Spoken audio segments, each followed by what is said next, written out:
And we are indeed way off track, he said, to meet the climate moment, but we can only achieve the transformational change needed to keep 1.5 degrees alive by building game-changing partnerships, game-changing solutions, and game-changing outcomes. And that's what this series of meetings, all 8 of the Atlantic Council Global Energy Forums, have been about, and I hope this time more than ever.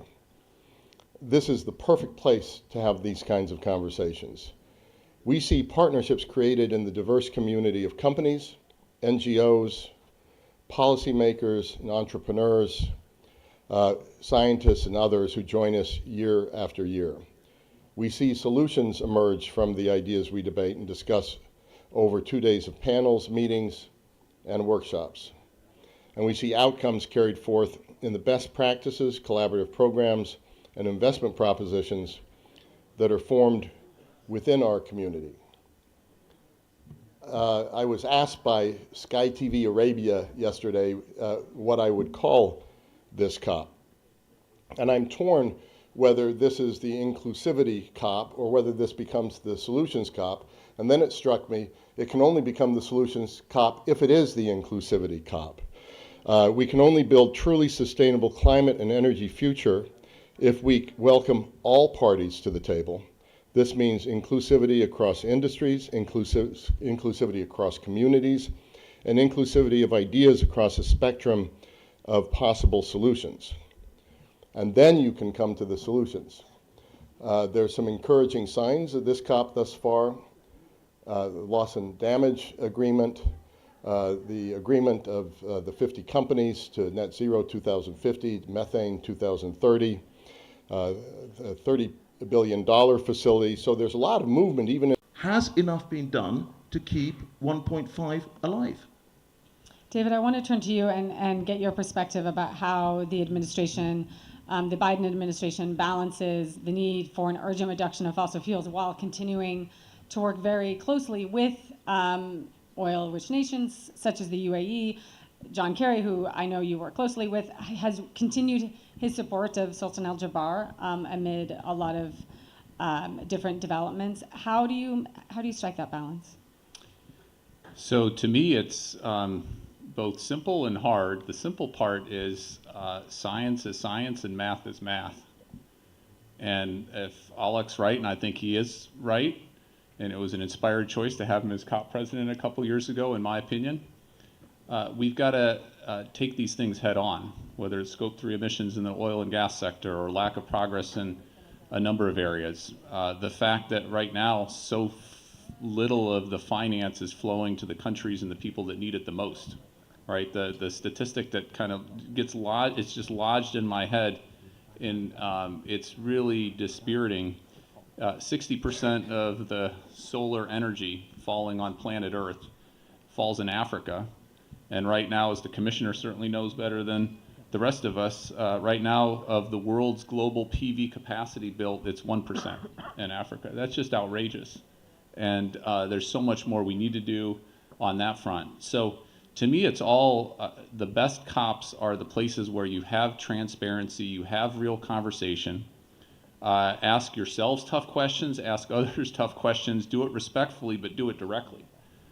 We don't have time to waste by kind of hinting or not taking things directly. We just need to do that. So to me, I look at it certainly from the US perspective of what's the implementation plan. It's great that we've agreed now to double efficiency. That's absolutely what we need to do. What's the plan to actually achieve that? I was part of an initiative several years ago from a UN Secretary General about a 3% club that was very similar to doubling energy efficiency. We've not made nearly as much progress. So what's the implementation plan? What's the implementation plan to actually triple your renewables with concrete specificity? Again, this is most of my day job is focused domestically on implementing, given the Department of Energy role in the U.S., working day in and day out with all these funding streams, all these tools in the tool belt that we've never had before, the President's leadership on this, and we're making remarkable progress. Is it enough? No. Our estimates are that we'll get to about 40% emission reductions by 2030. Our goal is over 50%, as it should be, based on the science, based on the math. So we should be asked tough questions. How do we make up that delta? How do we make up that remaining part and accelerate our own efforts to help countries around the world as well? But that's the spirit we really need to have here, in my opinion. Amani, I want to go to you and get you to respond to some of what David said, and also to comment about the surprise loss and damage announcement, your response to that, and talking about what else needs to happen to get money flowing to Africa, not just for adaptation, but also for clean technologies. Yes, but exactly. I mean, I wanted to talk to the point. I mean, that Dave mentioned regarding this the famous 1%, because it hides also some critical aspects regarding renewable energy in Africa. Let us remind ourselves that Africa as a region, I mean, we're talking 55 countries, is the region with the highest share of renewable energy in our energy mix in the world, 40.5%. That's compared to, say, Europe, 15%. Let us remember this. And we've done it voluntarily, not because of a COP. Let us also remember this one. And even that 1%, the solar energy that was mentioned, the two largest solar power plants in the world are in Morocco, which I helped build myself, and then in my own country, in Egypt. So there has been tremendous efforts. Where things are lacking in Africa, it's not just about the energy production. And that's the discussion. I'm really happy that this crop took it into account. It's about the infrastructure for renewable energy, and hardly, I must say, in any crop I've been, conversation looked also about to the grid and the last mile and the batteries and going into details. That would allow that energy to flow to the end user. And this crop has done it, and I must give credit to this crop in that respect. Transmission is very costly, and no one and no country has ever developed and has ever grown just because they have a microgrid, because people keep saying microgrids. I mean, countries develop on a different scale. And we do need, in some areas and geographies, we do need, yes, microgrids or this DERs. I understand, and we know that very, very well. At the African Union, we have devised an energy master plan for the whole continent, but to be implemented from here to 2040, taking into account both the production side, but also the transmission side, and also the local content and the manufacturing side, because we want this energy not only to develop, but for it to be a catalyst to our markets and catalyst to our private sector, catalyst also to use and to transform our natural resources and our minerals in Africa using, our minerals, but also benefiting from this wealth of people that's our human capital. So it's true, it's 1%, but this 1% also hides how Africa has been leading or has been, doing more than its share when it comes to climate, even though we are the least emitting region in the world. And we are conscious because we are the most hurt. And it's not a study. This is not something we read about. This is our daily lives that are being affected more frequently and more severely by climate disasters. It's enough? It's not enough, because more than half of our people still do not have access to electricity. 90% of our people do not have access to clean cooking, and that's a very important aspect to us. And you might use natural gas for clean some cooking, parts is that correct? it's gas. In some parts there are solar stoves that are being deployed. Cities, of course, that would be natural gas. And in African Common Position that we shared in COP27, we insisted that natural gas is still our transition fuel, particularly for clean cooking. And we keep increasing the energy mix in our, the share of renewables in our energy mix, knowing that, of course, some countries in Africa, more than 20 countries, have more than half of their energy coming from renewables, and we have some countries that 90% of their energy comes from renewables. But as I said, it's not enough, because it's also the region of the world where the demography, highest increase in terms of demographic highest demographic rate, and we are urbanizing, we are developing. We just started. I mean, most of our countries are what, 50, 60 years old? So in our final, we unfortunately do have to wrap up. So in our final concluding moments, I would love to do a quick lightning round where I kindly ask, because we're short on time, that our panelists just answer in 1 or 2 words, but not even a full sentence. Just say what the first thing that pops into your head when I say the following words. And the first one is nuclear energy. Good. Good for Africa. All right, so I'm going to let you in on a little secret. Amy said if we didn't have an answer, we should say interesting. So if you ever get that question from Amy in a future panel, I think I just ruined it. You can say it. I think inclusive. Support. Fossil fuel subsidies. No. Phase out. Got to get rid of. 1.5 degrees Celsius. Keep it alive. Definitely keep it alive. A lot of work. Well, on that pragmatic but optimistically, cautiously so note, I want to do a big thank you to our panelists and to the audience for joining in.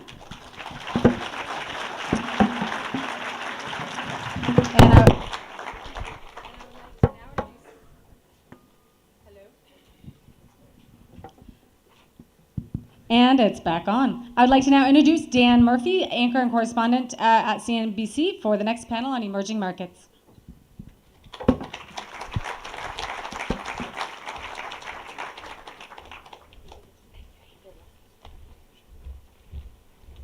Are we in the right order? Yes.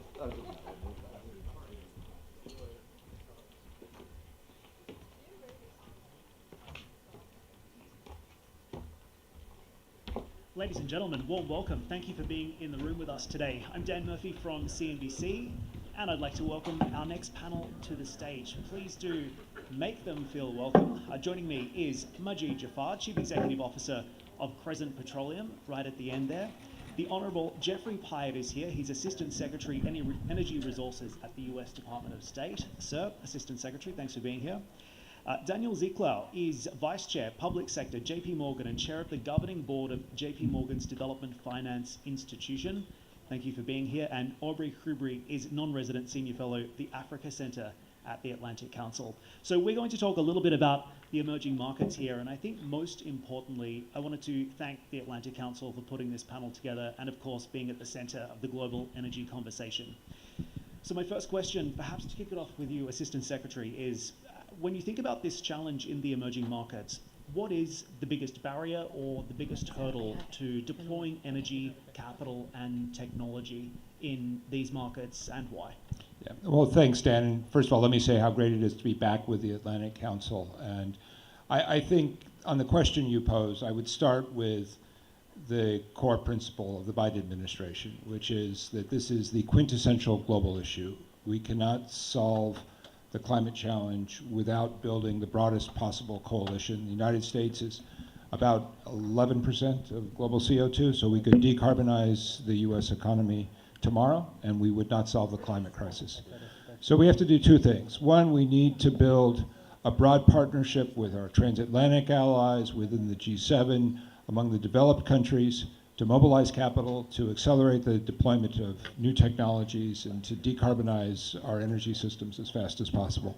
But we also have to bring along the developing world. And I'm very excited in the role that I've had for a little more than a year now to see how much our Inflation Reduction Act at home has changed the narrative around the United States, has demonstrated the US commitment to literally putting our money where our mouth is on these issues. But I also think we still have a lot of work to do in terms of mobilizing capital, unlocking markets, and then especially recognizing that as we deal with the developing world especially, the pathway that the developing countries take is going to look very different from what we've experienced in the United States. And we certainly need it to look different because we don't have 100 years of fossil energy dependence to lean back on. But we have to figure out how in countries like India, Indonesia, Nigeria, we work as partners in those places to deliver the increased volumes of energy that those countries are going to need to meet the legitimate aspirations of their citizens.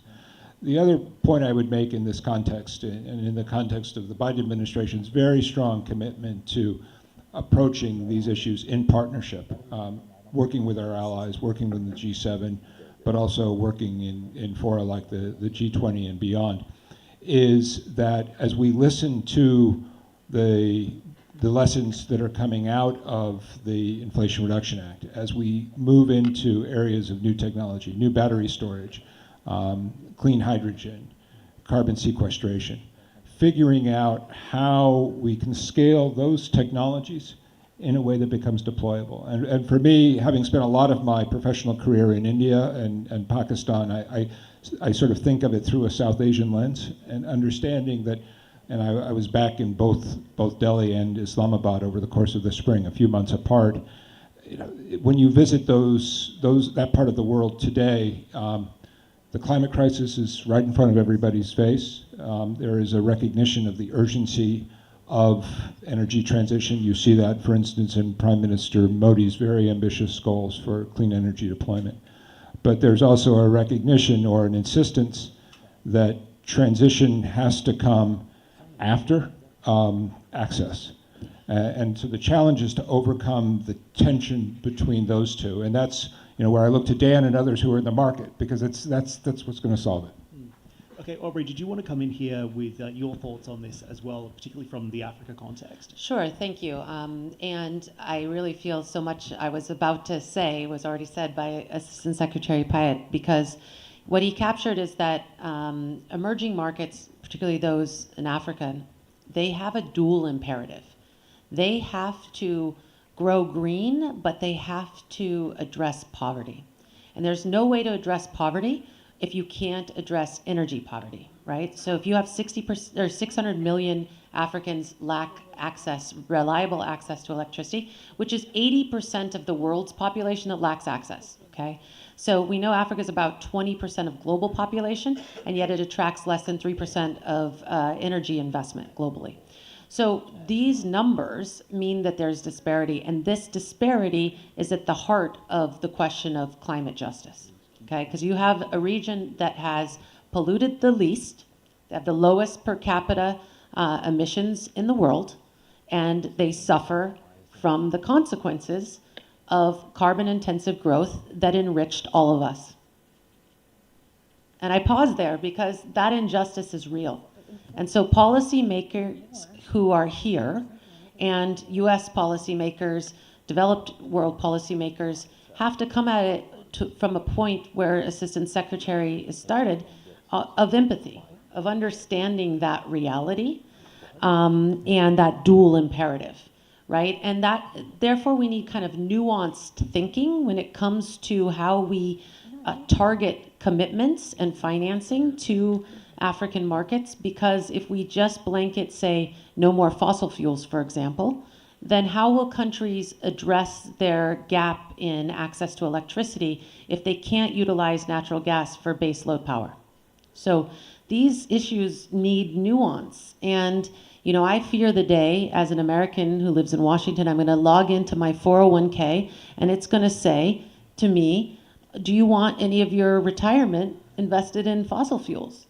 And I'll say no, and that has real impact to what can be invested in markets I care about and invest in other ways. So to me, it takes nuanced thinking, and I hope the negotiators all in the blue zone, et cetera, those in the room, are bringing that to the table. Otherwise, we won't be able to address these major disparities without deep hypocrisy. And so, that reflection is something we need to walk in the door with. All right, fascinating. Assistant Secretary, I might just get you to respond to that first, if that's okay, particularly on this question of empathy. Can empathy help us solve the climate challenge? I'm not sure empathy is the right word. We've got to show up, and we have to be there. And I remember in June, I had the opportunity to be in Abuja. I met with President Tinubu right after his inauguration. And he had two messages for me. One, he said, and I was there, among other things, to roll out a new energy security dialogue that my team is putting together with Nigeria. And he really had two messages to me. One was, terrific you're here. We really want to work with you on so many of these issues, on carbon management, on distributed solar, on grid stability. But his second message was, but remember, we have an alternative. And I think from a strategic perspective, for those of us who live in the Washington bubble, understanding the competition with China and the idea that we are involved in a global competition with a Chinese adversary who has a very different view of how the world needs to be organized, which has been moving faster than we had been until very recently in order to dominate markets in some of these critical energy transition technologies, critical minerals, solar obviously, wind increasingly, hydrogen electrolyzers. So we really have to work even harder. But I think empathy helps, but the first imperative is to be present. And again, I think the Biden administration has internalized that. You saw that the last big Washington visit that we had before the start of COP was from the president of Angola, a country with whom we have a very deep energy partnership. But it is a reminder that we have to keep working on this if we are going to preserve a broad coalition in support of the international order that has so benefited the United States and our allies over the decades. Sorry to labour the point here, but I do want to come back to you on this, Assistant Secretary. We have the time. I'll get to you in just a moment, Daniel. Apologies to do this to you. You mentioned this issue of a dependence on China, and I want you to elaborate on this because one of the most critical issues in global energy through the course of this year and last year has been Europe's dependence on Russian gas. So what can the United States do to ensure that we don't have this equal dependence on Chinese critical minerals and technology? So Dan, you put it exactly right, and there's a very strong agreement when I'm talking with my counterpart in the Commission, Dita Jorgensen, and I've heard the same from Commissioner Simpson and High Representative Borrell. We cannot be in a position where we exchange an era of European dependence on Russian fossil fuels for an era of collective dependence on Chinese clean technology. That does not mean decoupling from China, but it does mean reducing our exposure. And I had this conversation yesterday with Fatih Birol. The IEA in the last World Energy Outlook, there's a terrific one-page graphic that looks at clean energy supply chains in 2030. And when you look at the data, and it's presented in pie charts, but what you see is a whole lot of orange. And that is the Chinese market share for wind turbines, for solar cells, for batteries, for most of the critical minerals, with the exception of cobalt and lithium. And the processing of almost everything. So I think and this is what the State Department, the administration are working to reverse through initiatives like PGI, the Partnership for Global Infrastructure and Investment, like the Mineral Security Partnership. It's aimed at bringing together a broad international coalition. So in the case of MSP, now 14 countries and economies accounting collectively for more than half of global GDP. Aimed at setting high ESGs consistent with our values and our democracies, but also doing so in a way that delivers value for the producer countries. So I think it's this idea, my boss, Secretary Blinken, talks all the time about coming to the table with a better offer. And I think that's what we need to do. And frankly, that's an opportunity for developing countries in regions like Africa, because we are looking for a dialogue on these issues. And I will say, when I sit down with producer countries, and I remember vividly a conversation with an African minister a few months ago who said to me very explicitly, she said, I just want to say how glad we are that somebody other than China is talking to us about these issues. So we've gotten past that threshold. And again, I hate to keep turning back to Dan on this, but now we've got to get markets to perform in terms of delivering the finance and delivering the deals that will help to truly diversify these supply chains. Absolutely. So take it away, Dan. JP Morgan, one of the biggest and most important financial institutions in the world. How do you close that funding and investment gap? And what is the role of bankers in this conversation? Sure. Thanks very much. Before I answer that question, let me first align myself with the comment about that there has to be a recognition that most of the countries in the emerging markets have not been the source of the problem, and that it's quite possible to grow in a green way, and that should be our focus. Moreover, I think it's also essential to recognize that many countries are really not moving the needle in terms of carbon production, that for them the real issue is adaptation. And we should maintain focus on that for them. Okay? But having said that, how do we get markets to work? I would submit that markets do work, and that the problem we have is not a project financing problem. It's a project development gap.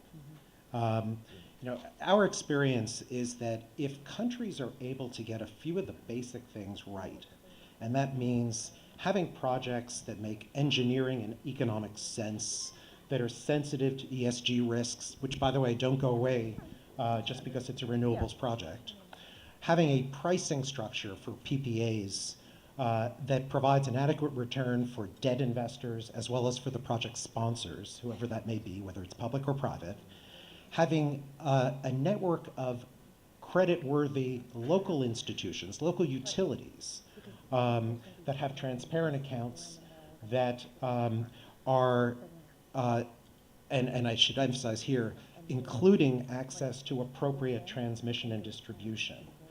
And most of all, allowing those utilities to charge a market price for power. Very often, power is not allowed to be charged at a commercial price. Now, I'm not saying that it's not appropriate for governments to subsidize users when it's required, especially in very poor areas. But I think it's critical that those subsidies, plus what commercial users are paying, clear the market. Now, how do you overcome this project development gap? It seems to me that there's been a little bit too much emphasis on subsidy and not enough emphasis on getting the economics right, and particularly with respect to the official institutions. In our experience, the official institutions like the World Bank, the IFC, as well as the regional development bank counterparts are absolutely excellent and superbly positioned to provide the necessary inputs to work with governments. Because they're owned by governments, they're in a unique position to be trusted advisors on getting these aspects right. So we would suggest that there be an even greater emphasis on the part of governmental institutions to work with governments and the relevant parties in the developing world to put together these projects. Once they make economic sense, according to those 4 criteria that I mentioned at the outset, money will flow to them. You know, we have no problem getting investors to invest in an asset that kind of has a reasonable assurance of repayment, as well as provides an economic return. May I jump in quickly there? Because I agree on a few things that were said, but I have a slightly different view on others. One, I mean, from an African perspective, there's a financing gap into energy alone of $225 billion by 2030 to even make a dent. And in fact, even renewable energy investment in Africa is not only stagnant right now, it's falling. Despite abundant resources, geothermal in Kenya, hydro in DRC. I mean, we have a lot of examples. There is a gap in putting together projects. And because it takes pioneers. Fred and I are both from the American West. My family's a long time there, pioneers, okay? The issue I have is if we want regulatory environments to be perfect before we invest in them, our own country would have never invested in infrastructure. We wouldn't have done that. We had pioneering capital and pioneering capitalists that went to places. I mean, in Colorado, people were shooting each other in the streets as justice, and the mail was delivered by a company called Western Union, not government. And then if we talk about subsidies, let's talk about the IRA. So, you know, where we talk about things, we need to think about it from where we came from and what it looks like to the rest of the world. So I do believe there is a gap in putting together projects. I do believe that DFIs, particularly local DFIs, The African Finance Corporation has a project development facility. Africa 50 has a project development facility. But we still have to find partners who are willing to do greenfield long-term projects, which is hard in a capital market space with funds that have got a 7-year lifespan, and with other opportunities, even sitting at home and investing in the S&P 500 will deliver you higher returns. So the opportunity costs that people face today make it difficult for new projects to take place in African markets. So let me stop. So I don't disagree that there's a financing gap. But the question is that gap a function of projects, or is it a function of capital out there in the world, or ignorant capital? I think it's a function of a lack of project development, as you've said, but also very high risk perception, and probably not enough energy put to addressing very real risks that exist in a continent where there are 54 countries, and there are, you have all of this division across geopolitical lines, meaning like you need political risk organized differently if you're going to do a regional project. You need currency risk mitigation that doesn't exist. It's hard to hedge. You can't hedge the Naira. So these issues make it, cheaply hedge the Naira. So these issues have to be addressed to do it, because only 3% of the world live in small landlocked countries. 30% of Africans do. That automatically means project costs are going to be high, et cetera. So we have to figure out new risk mitigating devices to make these happen. Because when the projects do happen, they have a default rate 1/3 of that of the United States. A Moody's study, if you look at energy projects default rates in North America, it's 9%. In Africa, it's 3%. Because when those projects get done, they have tons of risk mitigation. They don't default at the same rate. Okay, let's pause there just for a moment. I want to bring Rajid into the conversation as well to give us a private sector capital allocator's perspective on all of this, and someone who's actually operating in the O&G space. Rajid. So I think it's been an absolutely great panel, and credit to Fred and Nandan and the Atlantic Council for putting this meeting together that really gets into the core topics around energy and beyond just kind of high-level messages. And it's a great annual event in January every year here in the UAE in Abu Dhabi. So please come back. So I agree with everything that's been said. I don't actually think there's a conflict. I do think that, first of all, I agree very much with the hypocrisy point, as you put it, Aubrey, and I'll come back to that. I do think there does need to be education as well as support on de-risking that you mentioned. And I see it even in countries here in the Middle East. For example, here in the UAE, as we know, we've achieved the lowest cost solar energy in the world, just over a cent per kilowatt hour. There are other countries that we know in the region who have, feel, well, our cost per barrel of oil production is the same. We've got as strong a sun as they do. We should have a cent per kilowatt hour. Well, you don't have an Abu Dhabi credit rating, and you've got a bunch of other stuff going on. So actually, it's not that straightforward. So just getting over those basic structures and regulatory requirements and policy, I think that can and should be a lot more support from Western institutions that can help countries in the global South be ready for that capital that is otherwise available and should be.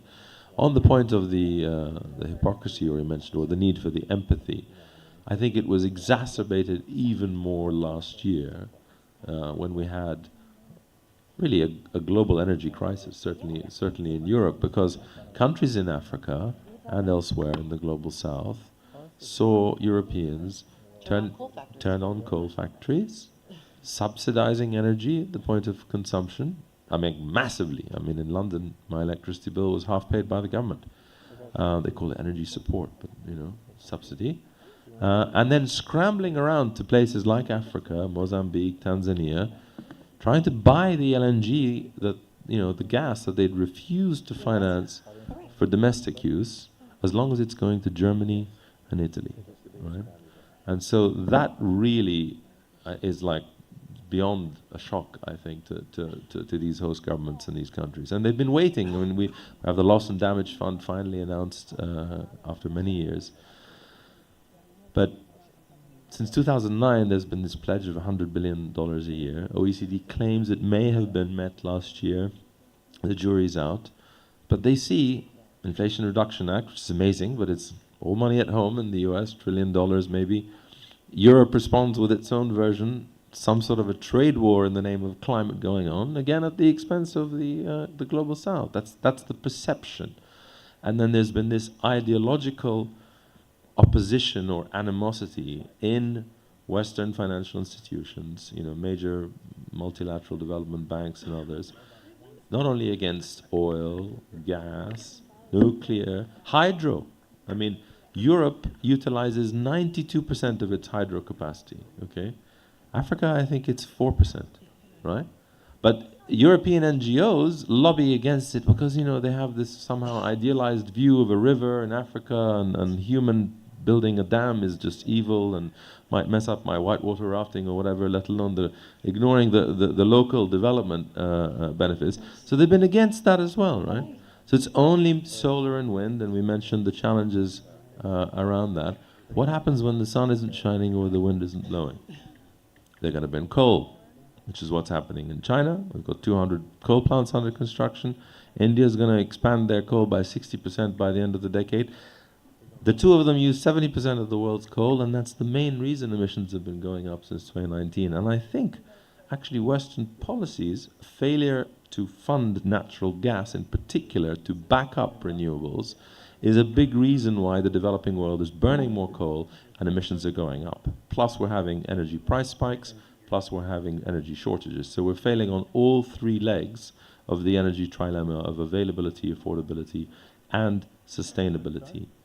And then you have this issue going back and forth between sort of north and south. And that's, I think, a big part of what the UAE has been trying to bridge here at COP28, is actually being inclusive, yes, inclusive with industries and having all industries present, but really having the global south frame the debate up front and be consulted in the whole setting of the discussion here.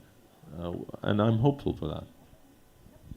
Okay, Assistant Secretary, you can come in first on this. I know, Aubrey, you also want to jump in, so Assistant Secretary, you first. Yeah, thanks, Ed. I just wanted to shift the tenor a little bit from my friend Majid, and just so we don't get caught up in too much of a chorus of doom, because I think there are some real reasons for hopefulness here. One is what's happening in the United States. Look at our energy economy, where despite the growth of our economy, the growth of our population, the carbon intensity of our economy is declining significantly because our labs are delivering, because our companies are delivering and technology works. And I think the real challenge that we face in the years ahead, and let's be clear, I mean, the world is going to need all the energy that it can find in the decades ahead. And again, my South Asia lens, hundreds of millions of people in South Asia who are coming into the middle class. That is a good thing for humanity. But they all want cars and air conditioners and big color TVs and all the things we take for granted. So we have to figure out how to deliver the energy that is going to satisfy those desires in a less carbon intensive manner than we have become accustomed to. And I think on Majid's point, I mean, it's going to be all of the above. We want to make sure that we reduce as fast as possible the most carbon damaging energy sources. So that means avoiding coal for all that we can, manage. It also means really pushing the envelope in terms of technology deployment. And again, I come back to markets. Government can help, and I think it's terrific. I mean, if you look at our very large Biden administration presence here at COP, the fact that I'm here with Scott from DFC, the CEO of DFC, Rita Jo Lewis from Exim, the director of USTDA, Eno. So we're trying to use those government tools, but it really is a matter of unlocking private capital. But I think I get nervous when I'm in one of these conversations where everybody suggests that we're on a downward spiral, and I think this is another one where I'll lean back on our friend Fatih Birol. I mean, if you look at what the IEA has been able to pull together in terms of the data, the energy transition is happening faster than the models and the markets had assumed. And it's a good thing it is, because the world is screaming out at us to say we need to stay on that pathway and in fact accelerate it. So no, I'm certainly not doom and gloom. I'm optimistic, and I think the fact of this energy crisis is hopefully waking people up. And full credit to the U.S. government, not only for the presence here and the initiatives, but we've seen it. I mean, you mentioned Scott and DFC. We've had US DFC support for a gas project in Iraq that displaces diesel, and so actually we're avoiding more than 5 million tons a year of CO2 with that project, and that's more than Tesla's, all the Tesla cars at the moment. I think that the challenge that you're seeing is, because in the past other institutions have not been funding gas, for example, now we have in Africa an Africa Energy Bank formed to fund fossil fuels in Africa because they're tired of waiting for other institutions. So I hope that we will start to see common sense, because you can't morally or practically go to somebody without stable baseload power and say, don't do what I do, enjoy stable baseload power, you can have a solar panel and a battery. Well, they try that. It works at best a light switch, a small fridge, a mobile phone charger, not a television or air conditioner or a cooker. So they go back to burning wood and dung and then coal, right? So we fail. So you have to have a solution for firm baseload power, and actually gas backing up renewables is how the US has done it, how the UK has done it, how Israel's done it. If you don't provide those solutions, you will have more burning of coal. It's especially relevant when the rivers themselves are starting to dry up. When gas provision, baseload, is really an essential element of adapting to climate change as well. No, I'm optimistic in that there are new players on the scene. Particularly look at the commitments the UAE's made in terms of financing and putting real numbers on the board. And let's see if they get project developed, if it gets the project development gap. But I'm optimistic about those. And I'm optimistic about new technologies as well.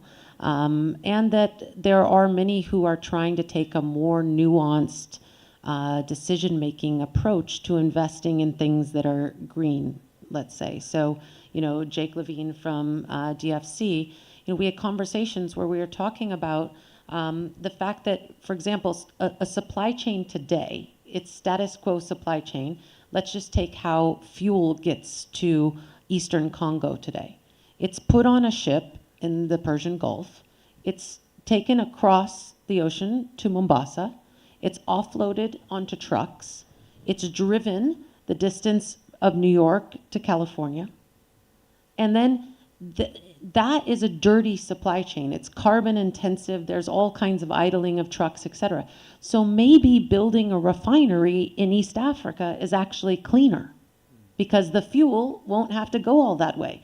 But if we take gut reactions to deciding about what is green and what is not, and don't have a kind of nuanced analysis, then we'll miss out on those opportunities, leaving the dirty status quo because we don't want to face the criticism, the opinion of on surface saying, oh, we're doing a refinery and that could be greener than what is today, but everyone would be like, no, a refinery is no way greener. You see, so somehow we need to have both this nuance and some courage in the face of rapid fire, TikTok, Instagram world gut reaction. And that's a very difficult thing to address. So I don't envy you, Assistant Secretary. That's very difficult. Hot take diplomacy. Yeah, exactly. Look, this has been such a fascinating discussion, and I just wanted to ask the Assistant Secretary one more question before we wrap it up, sir. For those who don't know, the Kremlin has confirmed in the last few hours that the Russian President Vladimir Putin will be traveling to the UAE and Saudi Arabia as soon as tomorrow and Thursday. You are the former ambassador for Ukraine. Explain to me what you think the president's role and purpose of the visit is, and ultimately, when it comes to the European context here and the conversation around energy, what do you see as Ukraine's future role in the European energy system? So on Vladimir Putin, I have no idea, because this is a guy who has done more to accelerate energy transition in Europe than any politician in Brussels. But I think, here we are a year and a half into the war and Russia's weaponization of its energy resources. It's clear Russia is never again going to be viewed as a reliable energy supplier. And we have maintained unity, transatlantic unity in our price cap coalition on the principle that we will deny Russia the fossil energy resources that it has used to prosecute this terrible war against the people of Ukraine. So that's that. And then on Ukraine itself, it's been my priority here at COP. I think I've had 4 different events. My 5th will be tonight with the Atlantic Council focused on Ukraine. Deeply, deeply inspiring to see how determined the Ukrainians themselves are to build a cleaner, greener, modern European energy system, even in the face of this war. And I think the messages of support from the United States, and I heard yesterday Commissioner Simpson, today Vice President Šefčovič, there's a very clear message. Ukraine is going to be a member of the European Union.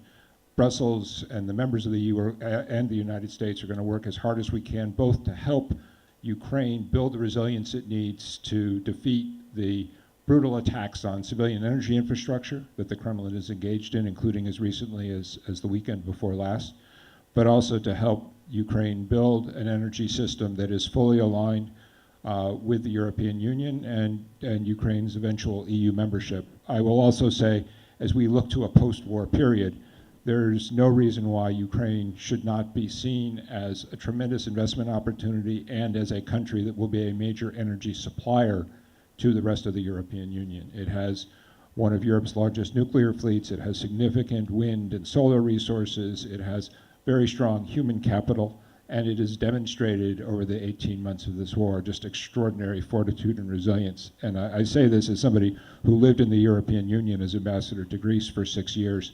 The kind of energy and commitment to European principles that the Ukrainians have demonstrated is exactly what the EU needs going forward to be successful and to be the strong partner that the United States needs on this side of the Atlantic Ocean. Assistant Secretary, I appreciate you taking my question. Aubrey, Daniel, Majid, thank you for your contributions today. And ladies and gentlemen, please, again, make them feel welcome. And of course, stay tuned. We have much more ahead for you with a very special speaker up next.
Ladies and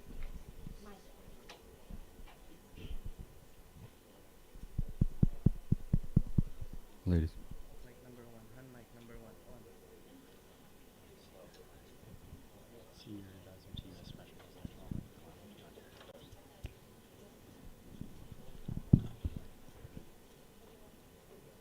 Ladies and gentlemen, please welcome to the stage Senior Advisor to U.S. Special Presidential Envoy for Climate John Kerry, David Livingston.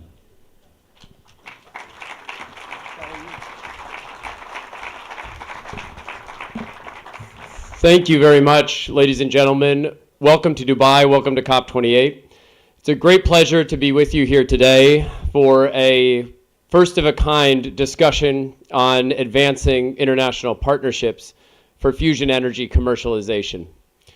It's long been said that fusion energy is the canonical clean energy fantasy that has been 30 years away and always will be. But I'm pleased to say that we can say with utmost confidence that thanks to a fusion of public and private collaboration, not only across multilateral partnerships, but also driven by the engine of commercial ingenuity in the United States and in other countries around the world, that 30-year envelope to achieve clean energy abundance is finally within reach. Of course, no country, no company can do this alone.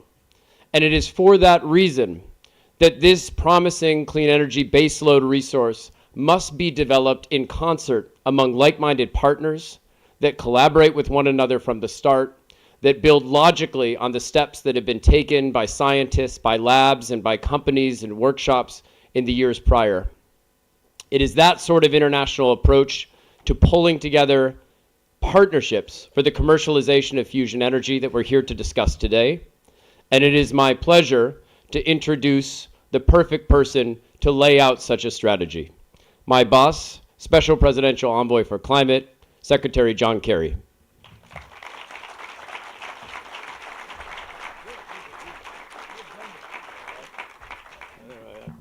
Ladies and gentlemen, I accept the nomination. What can I say? I am one of those 30 years from now guys, because when I was serving in the United States Senate and representing, I had the privilege of representing MIT and Harvard and so forth, and obviously proving it took a Yale man to properly represent Harvard. But I used to hear constantly, because when I was in the Senate, MIT would come to me and say, we've got this idea, we're really trying to pursue this thing. And I, without knowing that much about it, but went to work on it and got to know a lot about it. I visited many times, several times in Cambridge. And Bob Mumpower is here somewhere, I don't know where he is. There he is. Bob, thank you for a great visit at Commonwealth Fusion the other day. And my great pal who helped me enormously in the negotiations with Iran on the Iran nuclear agreement, Ernie Moniz, and our former Secretary of Energy is here, and he's taught me some things about this. But I would hear, you know, as an energy source, really, it's going to be 30 years away. So help me. And go in 10 years later, it's 30 years away. But I happened to be out in California. I was visiting Google X and trying to learn more about some of the technologies that are online, and went up to the accelerator, Livermore Laboratory, and listened to the scientists there talking excitedly about what had happened in this minuscule of seconds that they had created enough heat to actually prove the process could in fact work.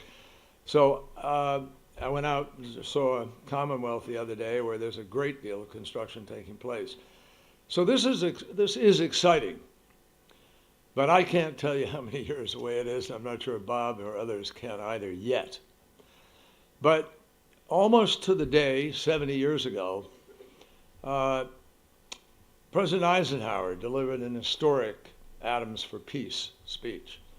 Now, I'm not mentioning that because you're in for an historic speech about atoms or fission versus fusion, et cetera, but I am here to say that idea of urging nations to come together to harness the power of science for peaceful pursuits and benefit mankind, humankind generally, clearly is more than a worthy goal.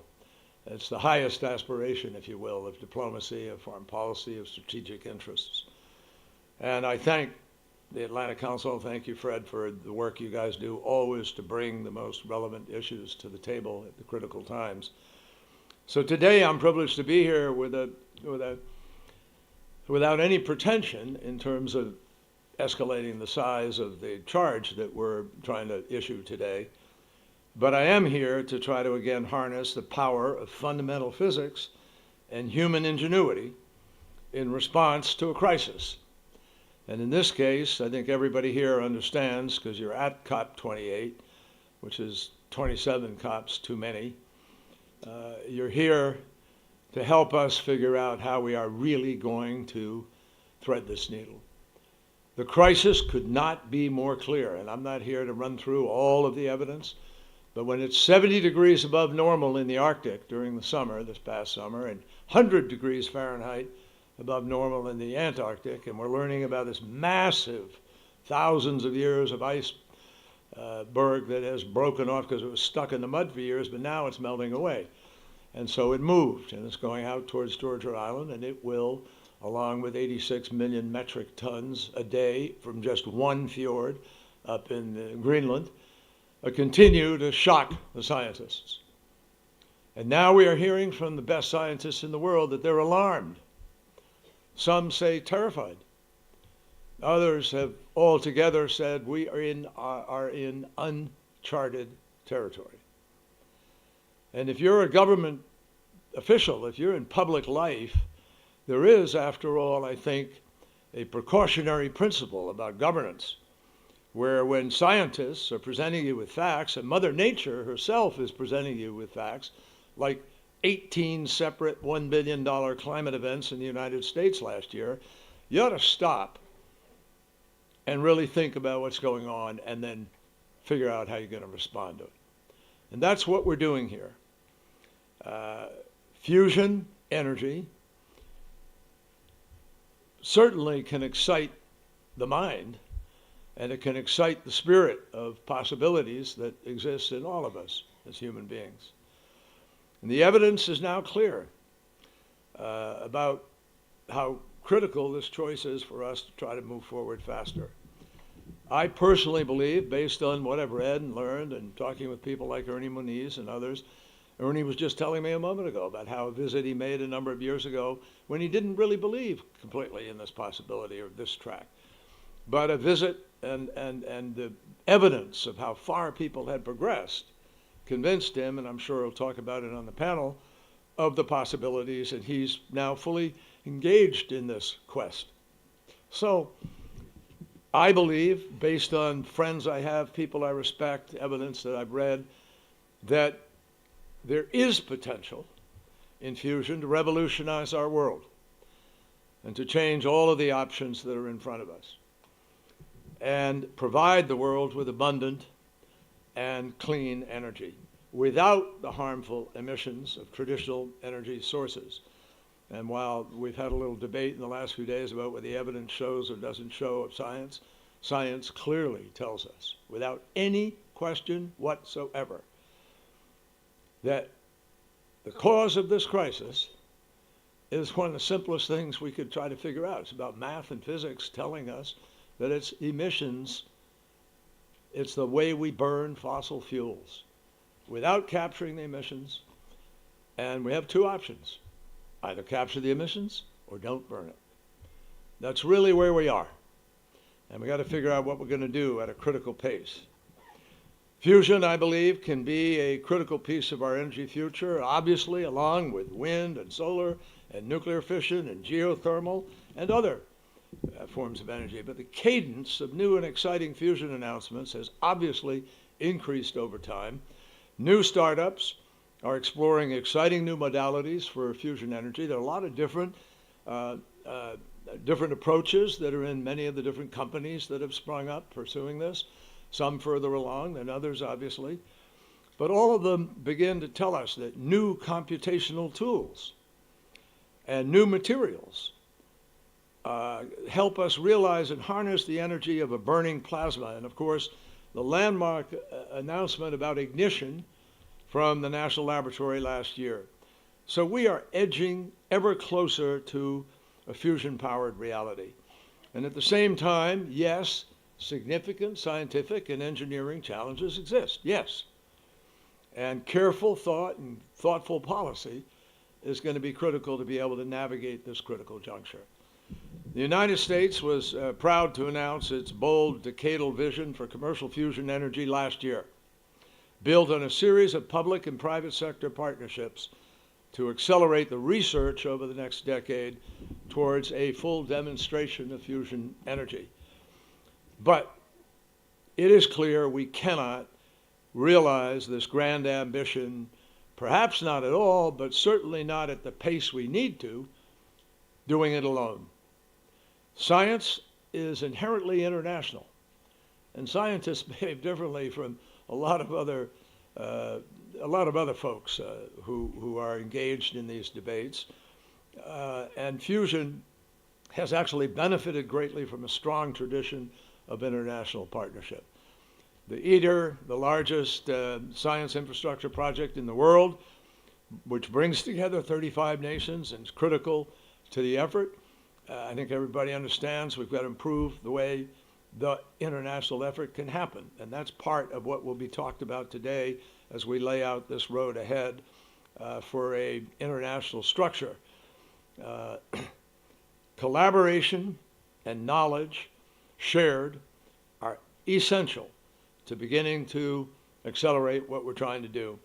And they are vital as we collectively tackle the scientific and engineering challenges that lie ahead. So, building on a decadal vision, I'm pleased to announce the U.S. International Engagement Plan for Fusion Energy. Engagement plan, key words. This strategy identifies 5 areas of work that will help us to realize the promise of this technology. And they are R&D, supply chain and marketplace, regulation, workforce, and education and engagement. And this is a call to action, folks. And you'll hear in the panel, you couldn't have a more distinguished panel. I think it will help lay out for everybody a clear understanding of this roadmap of collaboration and of sharing and of building on all of our strengths. This is a human challenge, mankind challenge. It is, in fact, as existential as it has been described. And if it is existential, and all of our countries are threatened, and they are, and all life is threatened, and it is, then we need to pull ourselves together with every strength we have and every capacity we have in order to pursue every option there is to get there as fast as we can. Atoms for Peace, which, by the way, was delivered on, I think, December 8th. So 3 days from now, we're sort of bringing history back together here.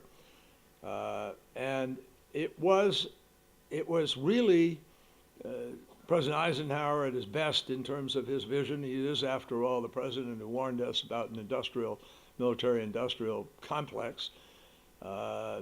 He had a vision in lots of ways. And it was ultimately about progress and harmony, setting aside boundaries in order to work as a united front. Together, I am convinced, with determination and with unity, with the spirit of cooperation, understanding the stakes, we can act with determination and unity. We can harness the remarkable power of atoms and matter in order to build a clean energy future, leaving a legacy of hope and sustainable and thriving world for generations to come. I think that's why this auditorium is full. I think that's why I see so many serious folks, many of whom I know, sitting here. This is a good moment, and we just need to make the most of it. Thank you all very, very much.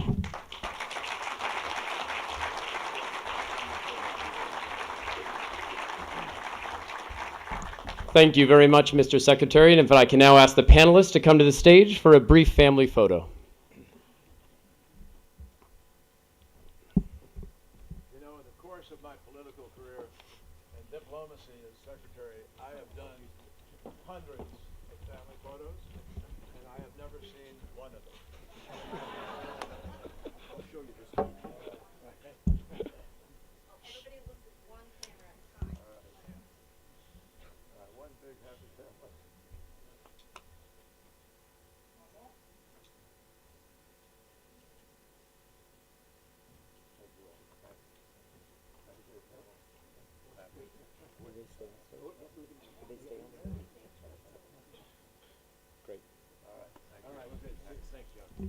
Thank you very much. And now, Secretary Moniz, the floor and the mic is yours.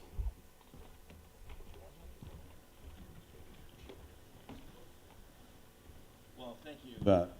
It's working, yes. Well, first, thanks to the Atlantic Council, of course, for hosting this, but also thanks to David and, of course, John Kerry. I do think we have seen historic moment. I believe the word fusion was pronounced from a stage at COP for the first time in these 28 years. So, and I think that this COP, I must say, I believe has shown a pragmatism that is notable. And I think one of the reflections of that is that we are discussing a much broader range of the technology options, for example, and certainly this panel discussing fusion fits into that category. John Kerry, I hadn't expected it, but he did mention that we kind of lived together for a long time in 2015 with the Iran negotiation. But what he didn't say is that was the same year that we also worked very closely together on the road to COP21 in Paris. And I think I can safely say that neither one of us envisioned that, we would see a decade of such innovation and such progress in fusion that would lead us to a COP28 stage to discuss fusion. He mentioned my own case. I was frankly, what he said was quite accurate. I was personally a skeptic, and then I visited a company, TAE Technology, and was blown away, frankly, at the progress that we've seen. Then I was blown away when I saw a 20 Tesla magnet at MIT with Commonwealth, et cetera. And I think it's a very important datum that not well recognized broadly, that we have seen the order of $5 billion of private capital going into fusion, in addition to public capital in many countries around the world. But I think the $5 billion of private capital, to me, says somebody must think this has got a good chance of working. And I think that's what's really brought us all together here. So I think it's a terrific time to have this discussion. I hope that what will be conveyed is a sense of there is real optimism. There's not a guarantee yet, but there is real optimism that we may see, and I will be the first to make the prediction that in this decade, there is a very high probability that certainly the conditions for sustained fusion will be demonstrated in the remainder of this decade. Then moving on, of course, towards hopefully a scaling. And make no mistake about it, you will hear about it, I think, from our panelists. But with success, this is truly a game changer assuming this all comes to pass. So that's the context for this discussion. No pressure on the panelists. I'd like to turn to this outstanding panel. I'll say just a word about them as I call upon each. I'm going to start with Bob Mumgard here to my right. Bob is the CEO of Commonwealth Fusion Energy Systems, one of the privately funded companies. He's also on the board of the Fusion Association. And with that, Bob, why don't you say a few words about your take on kind of the status of the fusion, not just in the United States, but in fact globally? Yeah, so we've known that fusion is sort of the holy grail for energy for a really long time, basically 100 years. The very first time we realized how the stars worked, we realized, oh, that reaction, if we could actually use that reaction on Earth, it would really change the game. I mean, it's a reaction that's unlimited. It's a reaction that actually built every piece of us, like every atom is done in a fusion reaction. If we could do that on Earth, it would be not just an industry, it would be a transformation. And so we've been working on it for a very long time. And the science has gone a long way. It's actually gone faster than Moore's law in the sort of figures of merit that are about making that reaction happen. And, it sort of got talked about in the oil crisis, and that led to a big step forward, and then it kept going, and people sort of turned away from thinking about it, talking about it, but in the background, all of these scientists were working on it. And then all of a sudden, all these technologies started to be applied to it, things like AI and materials, and it got better and better and better. And just in the last 5 years, we saw that we have, created the right conditions at a laser and NIF. We have multiple ways, multiple shots on goal in these companies and these other labs, and we have a really strong framework, particularly in the U.S., U.K., and Japan, and other countries, about how to advance this past into a commercialization. So, if you were to look at this, it actually has a bunch of it's reminiscent of other times that science has gone through this jump from the lab to commercial. It's reminiscent of the early biotech, where you're starting to see real proof points in science and technology, government action, roadmaps, private capital, companies, all at the same time. Except it's benefiting from the fact that, unlike, say, the biotech revolution, we have like 50 years of other technologies that are accelerating innovation. And those are all on top of this. So it's just going faster and faster. And in the last 5 years, it's unrecognizable.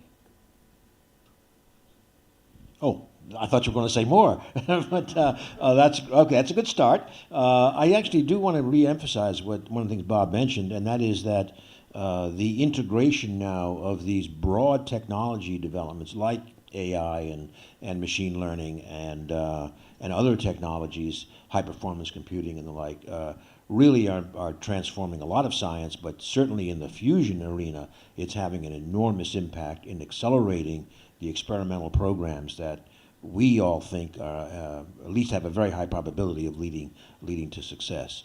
I just realized also, just to make sure that everyone is on the same page, Bob basically said it, but so fusion again, as opposed to nuclear fission, where one is splitting a very heavy atom, uranium, let's say, one is in fact here just going to the opposite end of the periodic table, bringing together two light elements and with enormous energy release. And just to be clear, one of the reasons why we're talking about this as a game changer is because it will provide the kind of constant or base load, clean energy, clean electricity that we need without some of the challenges that one has when one splits the heavy stuff. So that's really the background here. Let me turn to Kostas Samaras. Kostas from the White House, the Office of Science and Technology Policy.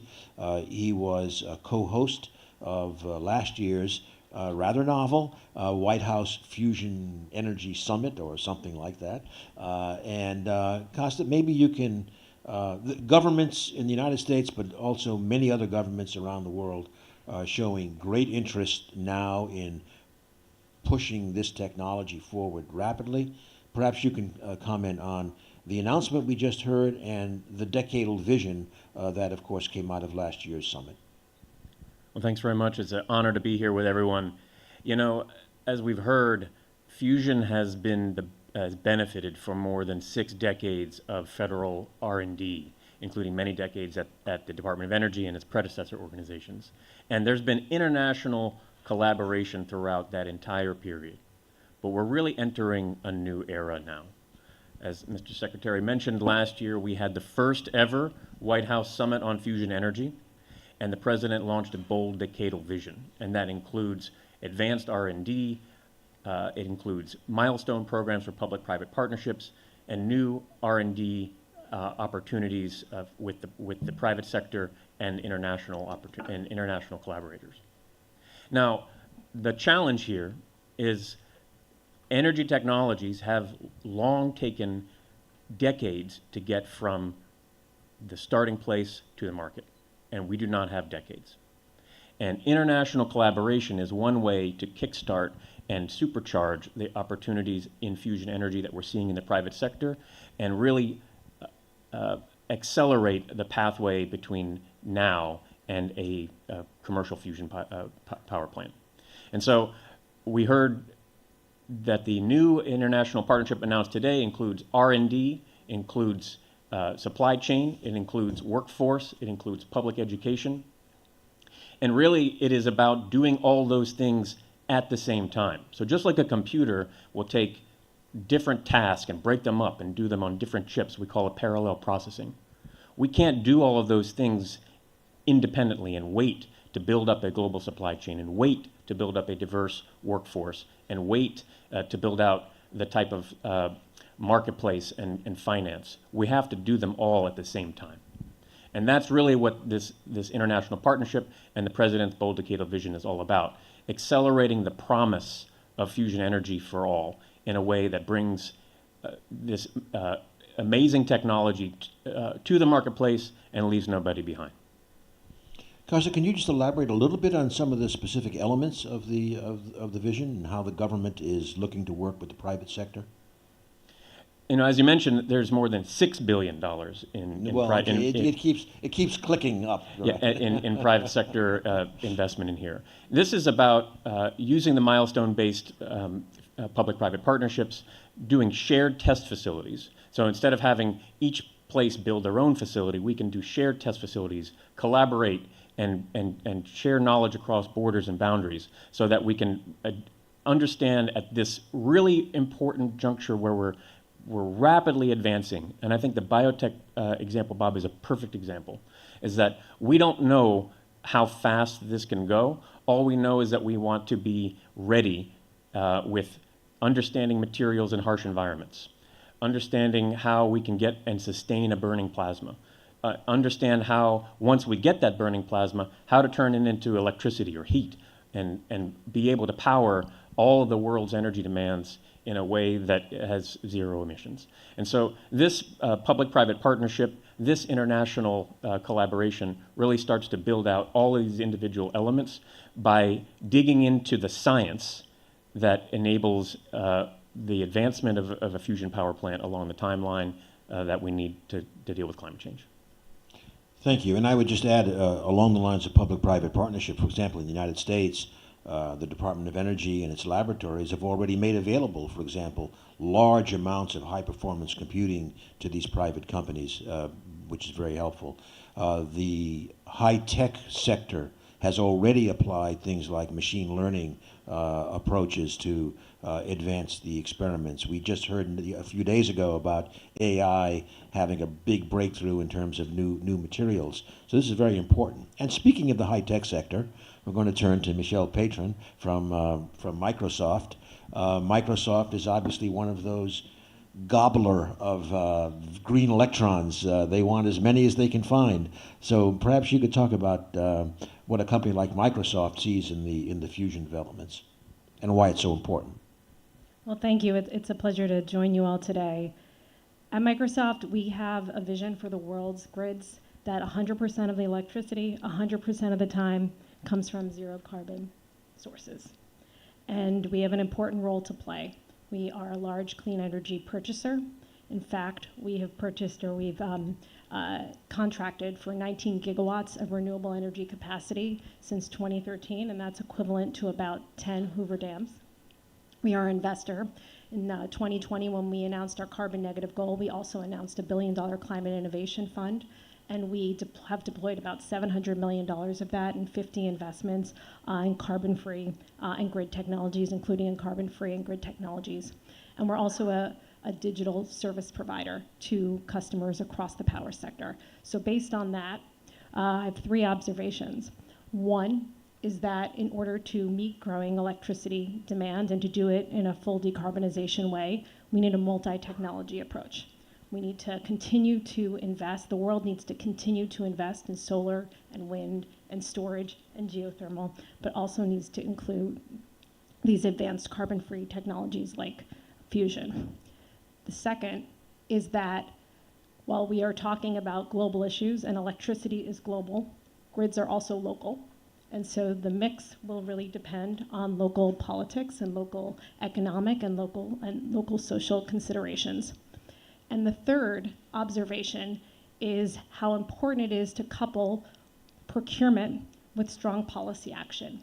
And that's really what has gotten us to scale in renewable energy. We've seen it now happening in sustainable aviation fuels. And so that's kind of the theory of change.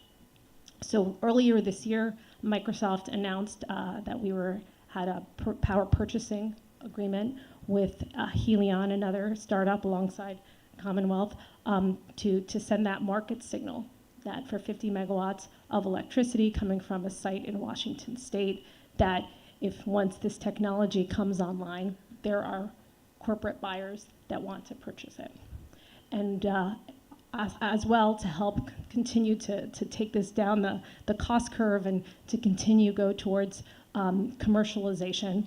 Earlier today, Microsoft released a policy brief in which we're outlining kind of priorities that will inform our advocacy around fusion, policies related to development in order to get it from the lab to the market, policies related to deployment to help those first-of-a-kind projects to get built, and policies that are related to regulatory oversight, because it's a different technology and we need to establish a different type of regulatory framework that is both robust but also efficient, and that also, since this is a global technology and is going to be globally deployed, is consistent in countries around the world. And so we're just really, this is because of the progress that we've seen with startups like Commonwealth and Helion and the national labs, and that these are technologies that do have unique regulatory considerations. So having conversations like this is what the goal of the paper is meant to do. We've talked about how AI, for example, can help advance fusion, but AI will also be a big consumer of these green electrons. Can you give us a sense of what's the kind of growth rate just for like one big company like Microsoft in terms of power needs? So I'd frame it that there's two pieces to it. We talked a lot about that the AI has really the potential to really drive these huge solutions in some of these really complex energy systems, as well in creating new materials. And on the flip side is that we need to align AI with sustainability outcomes. And so we need to invest in the efficiency in the infrastructure and in the compute, and continue to advance carbon-free electricity, and continue to reduce the emissions of the supply chain that goes into the compute infrastructure. We're going to turn now to Gabriela Hurst and have I think, a somewhat different perspective here. Gabriela, last I checked, even though she's going to MIT a lot, is not yet a fusion scientist. She is a prominent fashion designer and major advocate for fusion. And so it'd be great if you could say a few words about kind of your journey to this point and how you see fusion fitting into your vision of the future. Well, it's been my journey on sustainability. Oops, I think There? it's not working. Hello? There? There. Oh, there we go. It's Gabriela Hurst. My company was founded with long-term view and sustainability. I come from a ranch. I'm seventh generation rancher in South America, so it's really long-term view. And through the journey in my industry in fashion, on how to create with less impact, from the materials we're using to packaging, biodegradable, carbo hangers, you name it, measuring carbon footprints, on and on and on, really taking it to blockchaining every single garment that we had. And one time in October 21st, I'll never forget the date, I read an article on fusion on Financial Times, and it was on the private sector and the public sector. And all of a sudden, something in my brain went, whoa, this is it. And I started researching it. I made it a part of my show for Chloe. And then I realized very early on, which if we're talking about sustainability, we're talking about energy. And we really need to focus on the moving away from the fossil fuel addiction that we have. This needs to move rapidly. And it was pretty clear that the demand, I think it's 85% of this world moves 85% on fossil fuels. And while we have great intermittent energies like wind power and solar, we need these other energies that can come and take the volume, which hydrogen, fission, and the potential of fusion. I have nothing against nuclear. I realize they just have a PR problem. But fusion had a communication issue. So I did a show in Paris talking to the fashion community. At the beginning, people were like, what is it, fusion food? What the? And it was really, breaking, really starting to tell people stories that are something to hold on to hope, right? Because this is potentially good news. And we got an article in Vanity Fair, which, you know, it's out of a science journal, and it has become my holy grail. If I'm going to put all my energy into sustainability, besides the practice of my business, is that we are trying to create a business model that is successful based on these principles, but the bigger core of my mission is that. And I think that I have a unique position because I am not a scientist, I am not a politician, and I am not an investor. I am a woman, a mother, a creator that really believes that this is what can actually, one of the solutions that could really help the survival of our species. And so when I see hopes in the teams of Commonwealth, I met a lot of I visited Commonwealth, Helium, I went to ITER. This is actually a blueprint of ITER. And so I really feel that there's hope here, and I've seen the progress that just happened in 2 years, from people not knowing what we're talking about to, oh, it's getting more excited. My best friend now calls me the Oracle of Paysandú because I come from Paysandú, Uruguay. But it's really the hope that I see in the community that I just invited myself to this party, because I'll be like the cheerleader that you need when you have to get to that race and be like, you need to do this, guys, we need you.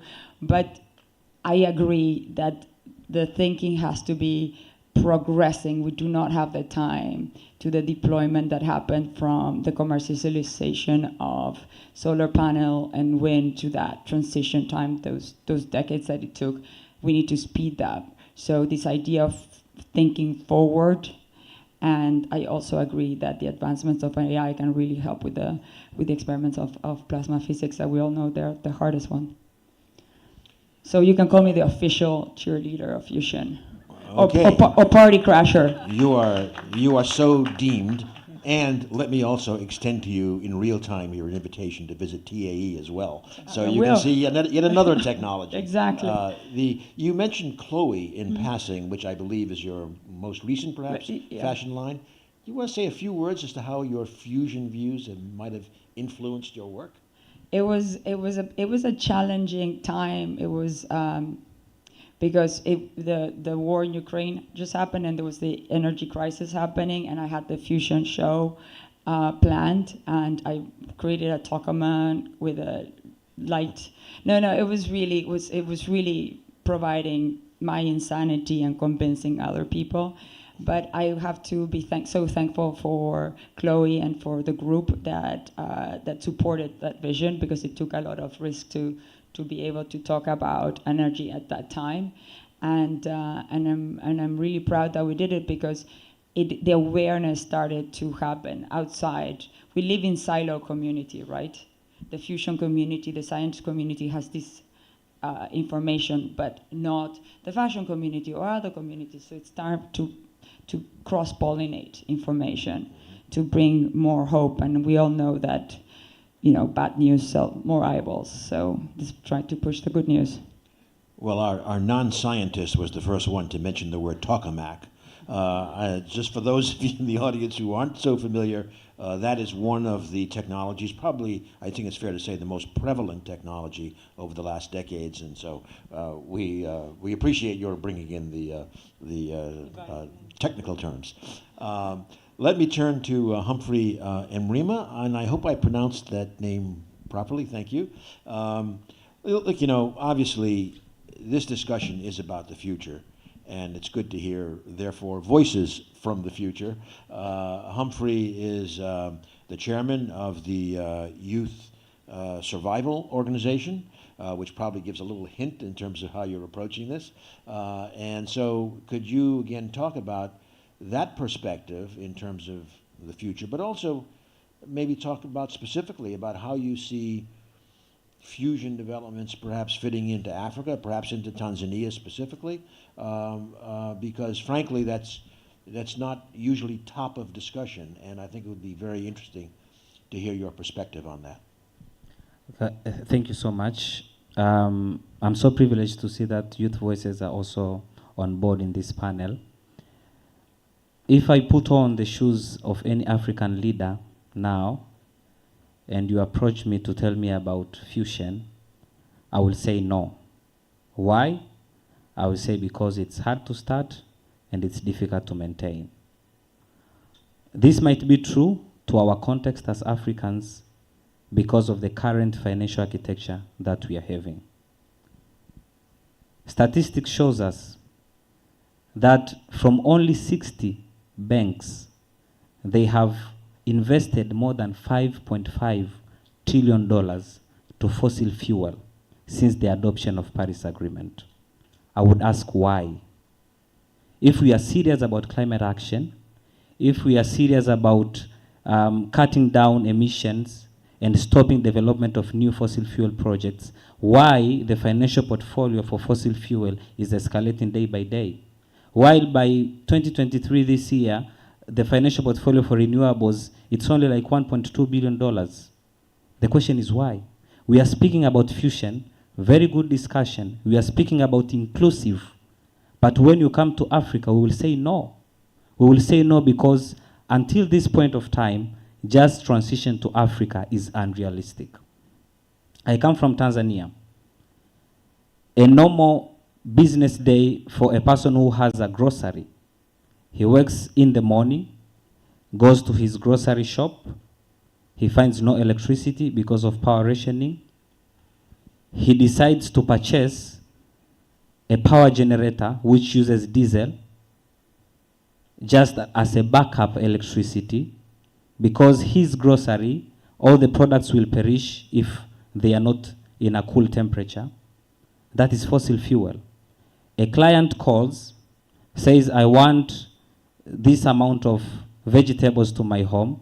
He decides to use a motorbike to deliver the grocery. The motorbike uses fossil fuel. When you come to him and say, we need electric motorbikes, we need electric cars, it is something which is impossible.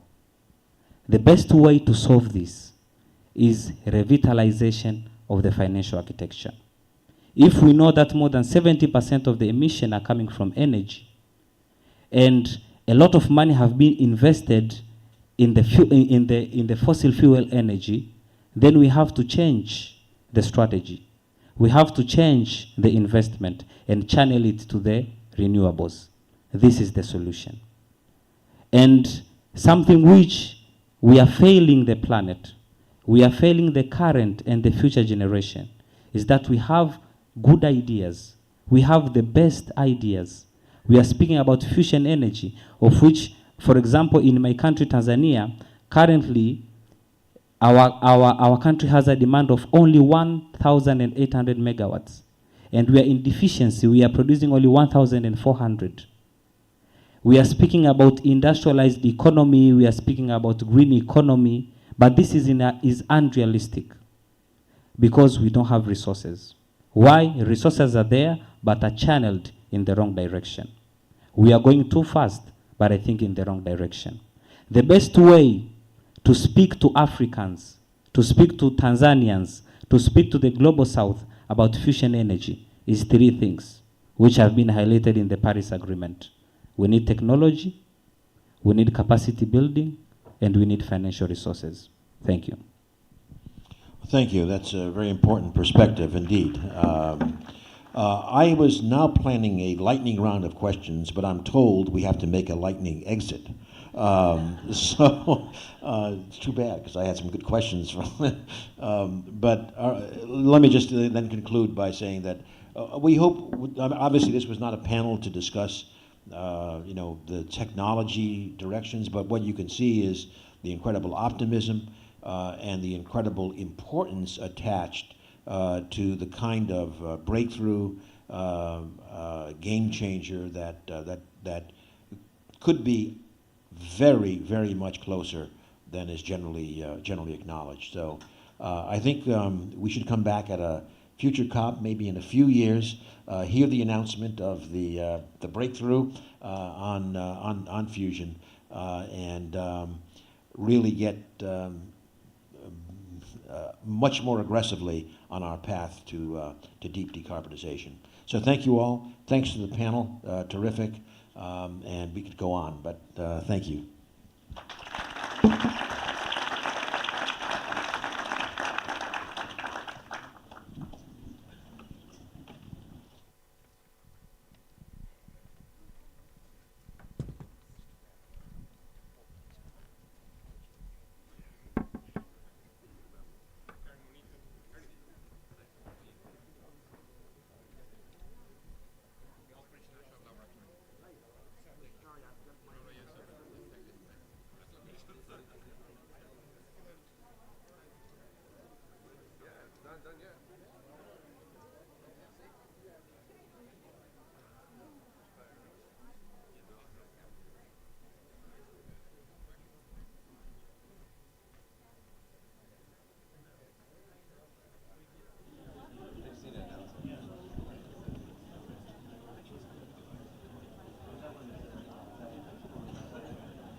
Welcome, everybody.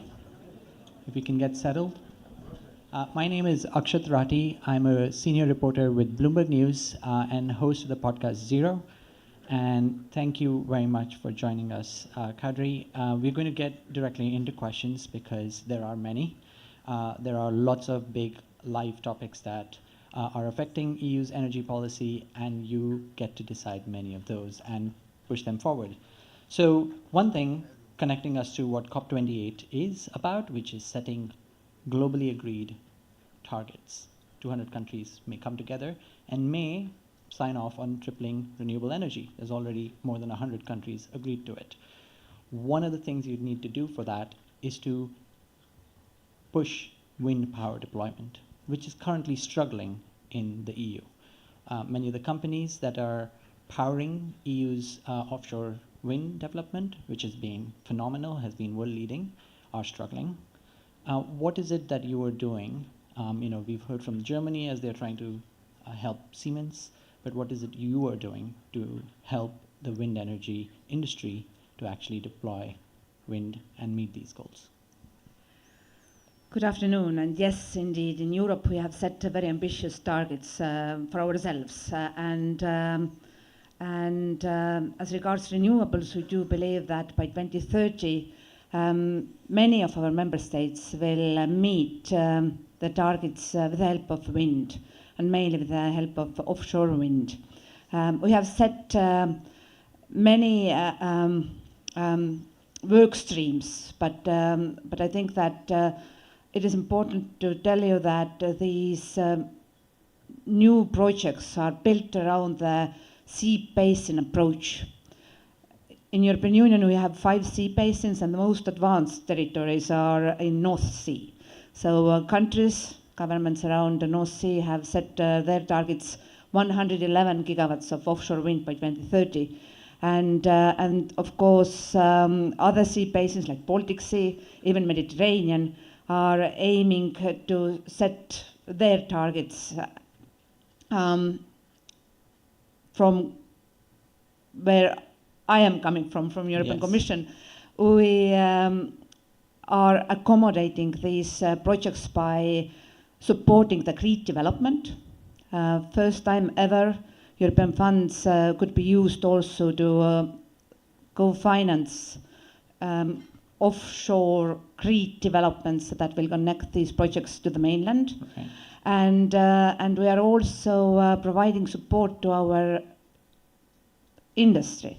You might have heard about the Net Zero Industry Act that covers several different clean tech sectors, Yes. and wind is very prominently covered by that. And on top of that, just last month we presented the Wind Power Action Plan that is fast-tracking all the activities that were announced in previous years. Right. The other thing that is going to be talked about here at COP28 and may get decided to be put in the final communique is phasing out of fossil fuels. So you have to increase the supply of clean energy, but you also have to decrease the use of fossil fuels. Now, the EU has gone through a shock after Russia invaded Ukraine and has been very rapidly moving away from using Russian fossil fuels. However, there are still countries that are reliant on Russian gas. What are you doing to get countries like Austria and Czech Republic to move away from the use of Russian fossil fuels faster? Indeed, we had a energy crisis that was artificially created by Russians who manipulated our gas markets, and since then it didn't took us decades or years. It took us months to build up our resilience by addressing different challenges. First thing we had to do was to cover our underground gas storage with the concept that this is a strategic energy infrastructure. By doing so, we secured that last winter we had enough gas at our disposal. And this winter, our underground gas storage is still almost full, despite the fact that there are minus degrees back home. We also presented our plan how to get rid of Russian gas, latest by 2027. You might know that our member states have unanimously supported 12 packages of sanctions, but we needed more time, so gas is not covered by sanctions. But each and every member state has a plan in place for the case if Russia, from their side, will cut them off. And we do have solidarity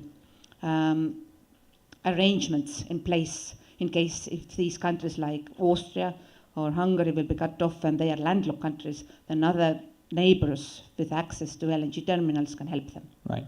Well, one of the countries that's trying to do something on that is Bulgaria, which has unilaterally levied a policy on transport of Russian gas.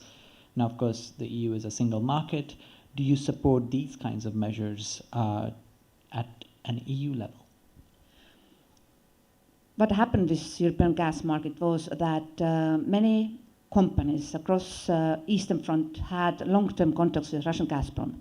And then Russian Gazprom decided one by one to cut them off. Bulgarian company was one of the first ones who was left without deliveries last summer. But Bulgaria is transit country, so Russian gas still enters to Europe via Ukrainian corridor and via Turkish corridor, and then the entry point is Bulgaria.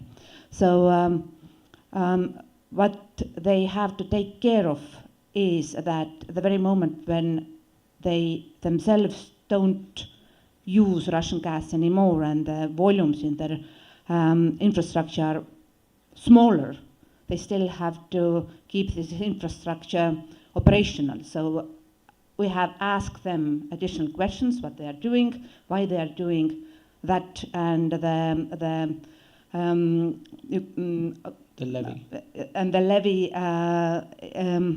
that they have imposed is right now monitored by our services, and we will make the decision if it's aligned with our single market approach or not. Saying that, well, this has always also happened with Ukrainian transit corridor.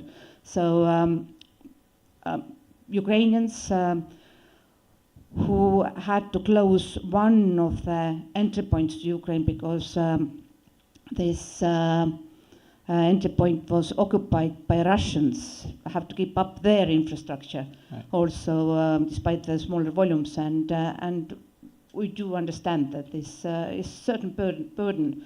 I, from my side, have been very, how to say, I expressed my understanding that if Ukrainian transit agreement with Russia will expire next year, yes, and they don't launch any negotiations with aggressor, then we totally understand that. Right. Well, coming to Ukraine, one of the things that the EU is going to support Ukraine with, especially on energy, is reconstruction. Now, the UNDP estimates, and this is back in April, so 8 months ago, was that $10 billion worth of damage was done that affects access to 12 million people when it comes to electricity. When the EU supports the Ukraine with reconstruction, first, how much money is the EU willing to provide for it? And then what kind of conditions would you place on the country so that the energy they produce is zero carbon, green, also tied to climate targets, if any conditions at all? First of all, we don't know the exact disruption and how much will it cost to rebuild, because this activity against civil infrastructure is ongoing. You follow the news, well, each day there are new news of Russians launching missiles and drones against civil infrastructure. On top of that, Russians are occupying, their troops are occupying Europe's biggest nuclear power plant in Zaporozhye. So until Ukraine has not been able to restore control of their territory, the risks are there. But the European Union is supporting Ukraine. We announced in the beginning of this year that we will launch bonds worth of 80 billion, and under the macroeconomic assistance, we have already made decision to deliver 15 billion this year. This is this overarching support. On top of that, last year we launched a support facility to help Ukrainians in this very difficult situation when civil infrastructure and energy infrastructure was damaged. We started to ship them all the equipment, devices, auto transformers, and even cables that they needed to restore what was possible and build up new connections if damage was not repairable. Well, and are there going to be any conditions in trying to make the grid any cleaner than it already is as it's being reconstructed, or is it just transmission? This morning I had a meeting with Ukrainian vice ministers. My counterpart, Minister German Galushenko, was not able to travel here because in Ukraine they had snowstorms that cut several regions out of grid connection, and then on top of that the continuous disruption caused by Russian attacks. But what we discussed was that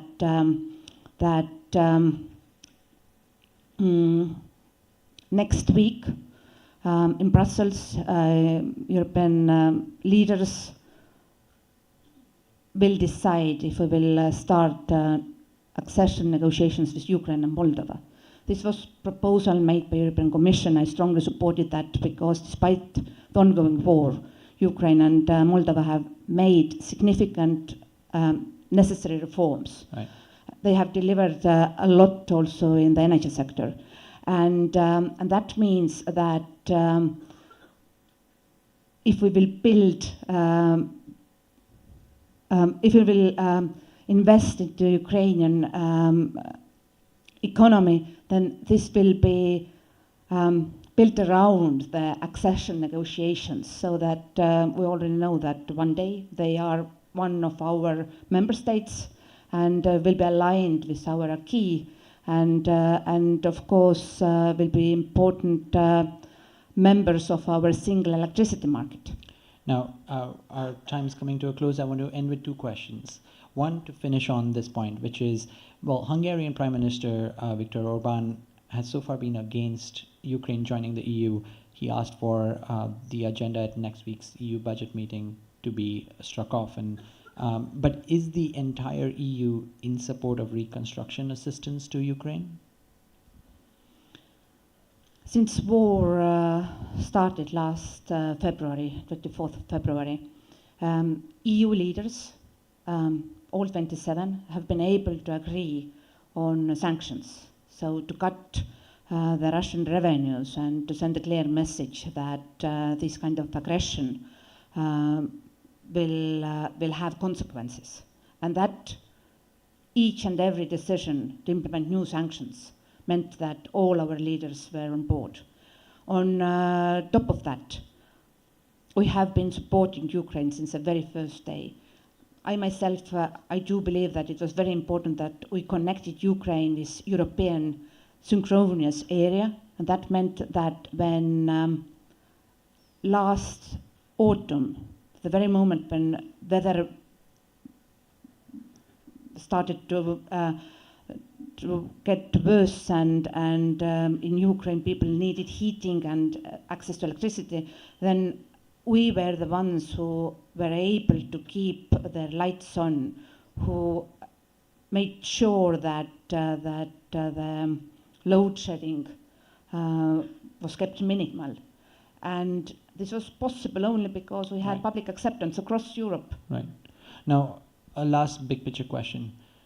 We've just come off the Dutch elections, which we don't know who the Prime Minister will be, but could be somebody who's not supportive of climate policy. Of course, we've seen what Hungarian Prime Minister's views are on climate change. There is just a increased support for politics that would be populist and go against climate action. In that process, how are you, as leading energy policy, thinking about meeting EU's goals while the politics swings sometimes in the wrong direction? I think that in countries like Netherlands, when they always do have coalition governments, one single politician doesn't change the course of the nation. So Netherlands has been very ambitious in their climate policy, and of course they have been more cautious on the EU enlargement. But usually coalition governments will keep the overall policies in the mainstream, and this is I hope also the case here. But we will have elections next June for European Parliament, and of course that will also decide what will be the priorities for next 5 years. So very decisive time of the mandate ahead of us, and I hope that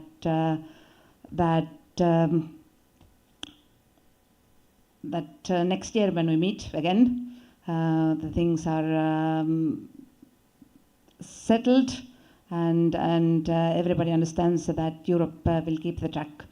And saying that, our member states have presented their national energy and climate plans. They are very ambitious, so it is clear already that we will cut our emissions by 55%, might be even more ambitious if all the plans will implement in the real life. Thank you so much for your time. It's been short, but it's been very insightful. Thank you.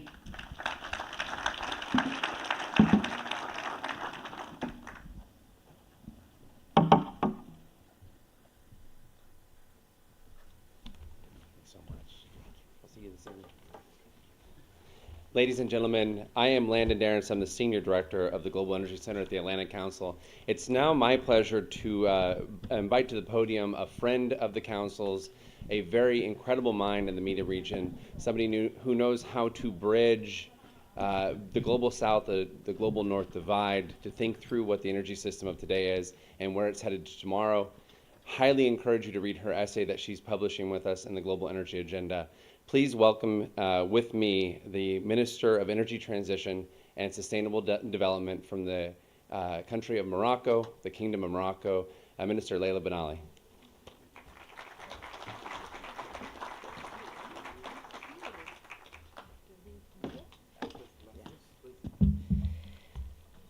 All right. Good evening, everyone. I was asked to provide a very brief overview of why we are all gathered here at COP28.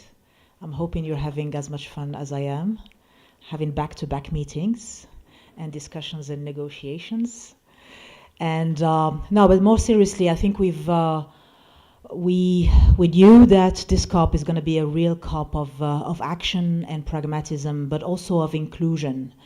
And as far as Morocco is concerned, we're also very pleased to have our king, His Majesty, the King and the President of the UAE signing in Abu Dhabi yesterday a strategic partnership to really set the stage for a new type of win-win investment partnerships between two emerging countries who know each other for many decades, but also understand the type of challenges that the world is facing today, and the fact that multilateralism that we created in the 20th century might not be fit for purpose to solve the 21st century challenges. So we are defining a new generation of strategic partnerships. Since I was asked also to talk about Morocco's energy transition, I'll just give you a few numbers. I mean, as you know, our strategy dates back to 2009 and is the same and stable, and it's reliant on a triangle where renewable energy is the first step of the triangle. We wanted to reach 42% of installed capacity based on renewable by 2020. We had a few, some months, some delays, but we reached that 42% last year. And our new target is to reach 52% of installed capacity before 2030. And we are very confident that we will reach that because first we learned the lessons of the first 40%. It was painful sometimes. It took some incentives and subsidies to be able to get there. But the most important part is that we want to move away from the traditional model of centralized generation, long-term PPAs, because we just don't feel it's enough to be able to reach the 52%. And also in our NDC, mind you, we have 82% target by 2050 in our NDC. That's pillar number one. So basically, in terms of numbers, we want to install, we already have like 5 gigawatts of renewable energy installed in the country today. We want to add 9 gigawatts of installed capacity between now and 2027. 7 gigawatts are renewables.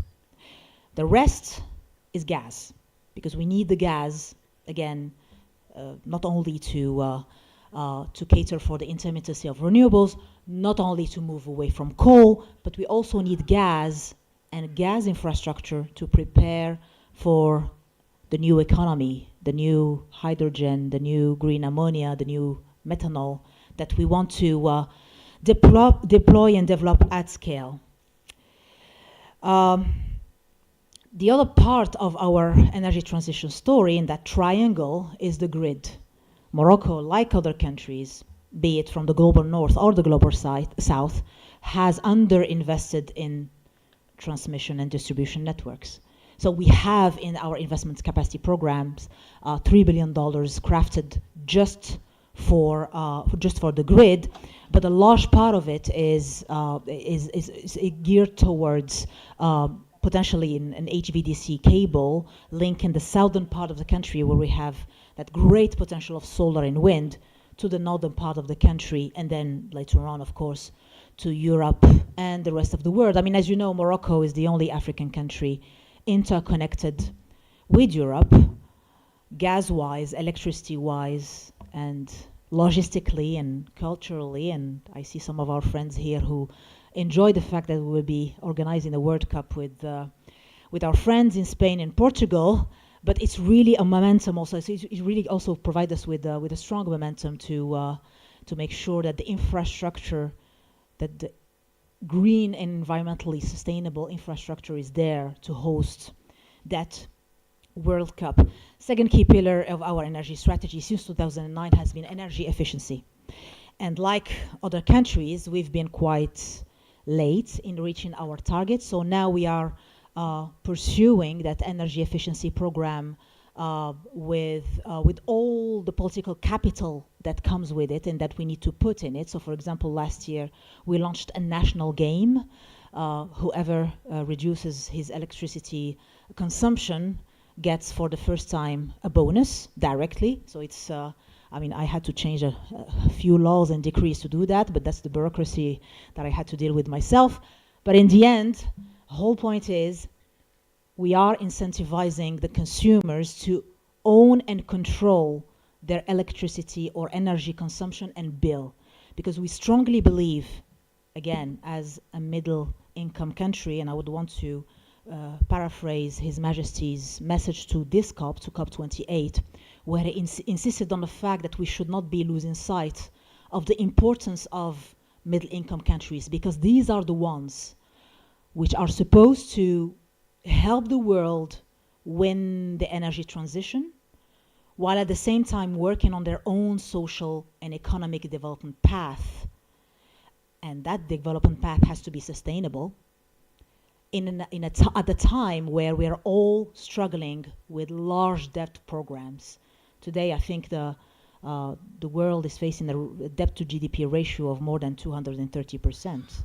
So all those issues are quite important for us, and we want to show that with a long-term and stable vision, with a very clear strategy, but agile and flexible strategy, we can win these energy transition challenges.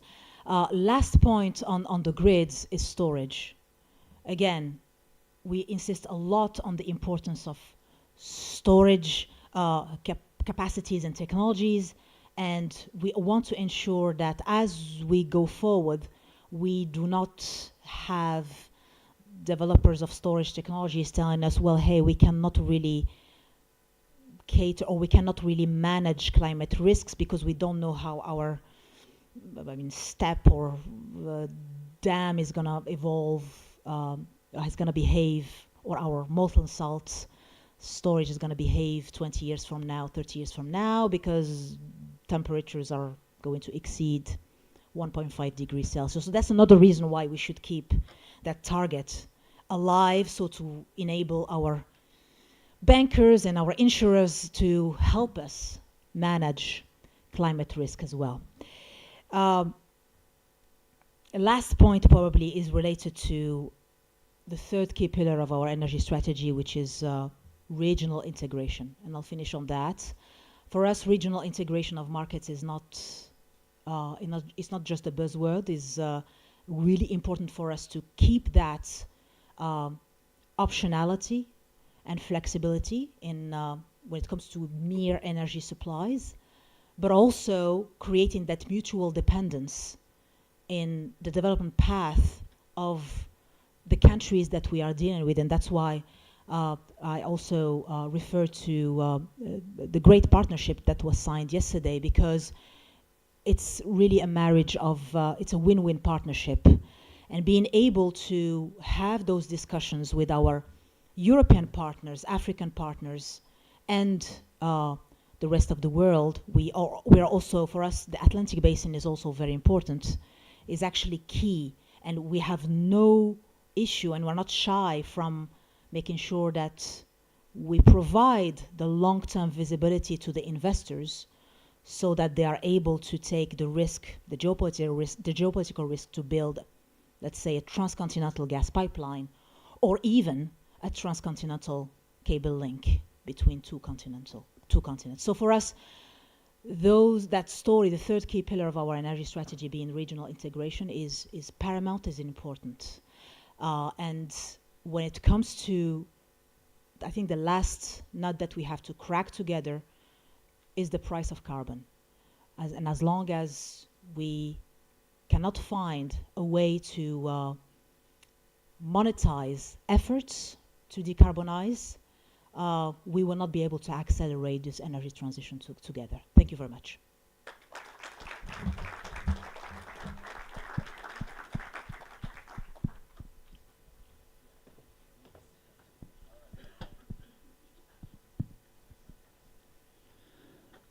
Ladies and gentlemen, please welcome to the stage CEO of ClearPath, Rich Powell.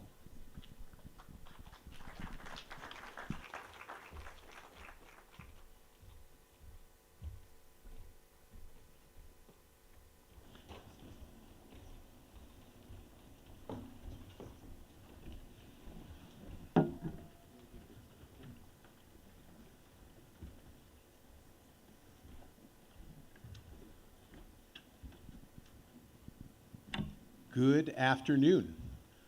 First, thanks so much to Her Excellency, Minister Balani, for those really helpful remarks on how Morocco has driven the energy transition so successfully in its early days. Next, I'll just say huge thanks to the Atlantic Council for hosting the Global Energy Forum, and to our hosts, the UAE, for their leadership here at COP and their historic investments across the entire range of decarbonizing technologies. In partnership with the Atlantic Council, my organization, ClearPath, frequently brings groups of American policymakers here to the Emirates, because there's really no place in the world that you can see so many decarbonizing technologies and projects in such a small place. Everything from advanced nuclear energy, which we'll talk about more momentarily, to carbon capture in the industrial sector, to enormous renewables developments, and so on and so on. I hope that soon the United States can match those efforts in such close proximity and in such a close place, so we don't have to come all the way here. But it's been a terrific learning experience to bring so many policymakers here to see all of the success here in the Emirates. So today we're going to talk about the harder challenges in decarbonizing the global energy system. I like to say, as Miranda and I are often in dialogue about this, that the easy part of decarbonizing the energy system is over. So we've made great strides in a few technologies. We have found ways to substitute parts of our traditional energy system with things like wind and solar and light-duty passenger vehicles, where we have some of the tools, and the easy parts are now over. And now comes the hard part, unfortunately. Now comes the adolescence of the energy transition and of decarbonization, and that part will be harder, because now we actually have to think about decarbonizing entire energy systems. And that presents a profoundly different set of challenges in terms of business models and technologies and policies than that first easy part of the transition. So we're going to get into the hard part now, and thankfully we have the folks with all of the answers for the hard part. So here we are incredibly lucky to have, and I'm going to go in no particular order here. First we have Mohammed Al-Braiki, the Chief Executive Officer of ENIC Consulting, Strategy, Program Management, and Excellence Director of obviously of the Emirates Nuclear Energy Corporation. We have Roger Martella, the Chief Sustainability Officer of GE, needs no introduction, and also, I'm very proud to say, a member of ClearPath's Advisory Board. Sitting next to me, we have Roland Bond, the CEO of Topsoe, the global catalysts and chemical innovator, leading the way on clean fuels of all types. And last but not least, we have Miranda Ballantyne, the strategic advisor to and former CEO of the Clean Energy Buyers Alliance, the trade organization representing the world's largest buyers of clean electricity and other energy services. So, Mohammed, perhaps we'll start with you. So you here in UAE have made enormous strides in the past decade in transforming your energy system. Can you start by telling everyone a little bit about the story of Baraka and the way that nuclear is leading the way in decarbonizing the electricity system here in the Thank you. Yes. First of all, I'd like to welcome everybody to Dubai, especially at this special time during COP, and where we're trying to decarbonize the different sectors here in the UAE. We started our nuclear journey back in 2009, 2010, and right now we have 3 APR 1400 reactors that are operating very safely, and the 4th reactor that we received an operating license for just about 3-4 weeks ago, and we're going to load the fuel and operate it very, very soon. Now, those 4 reactors at Baraka site, they're going to cover about 25% of the country's demand. Now, at the same time, this would cover 25% of the country's NDCs. That's the National Deterministic Contribution to Lowering Your CO2s. So it's a major, major accelerator in our net zero strategy and net zero pathway. At the same time, those 4 plants, they're avoiding about 22.4 million tons of CO2. 22.4 million tons of CO2 being avoided. This is equivalent to about 4.2 million cars off the road.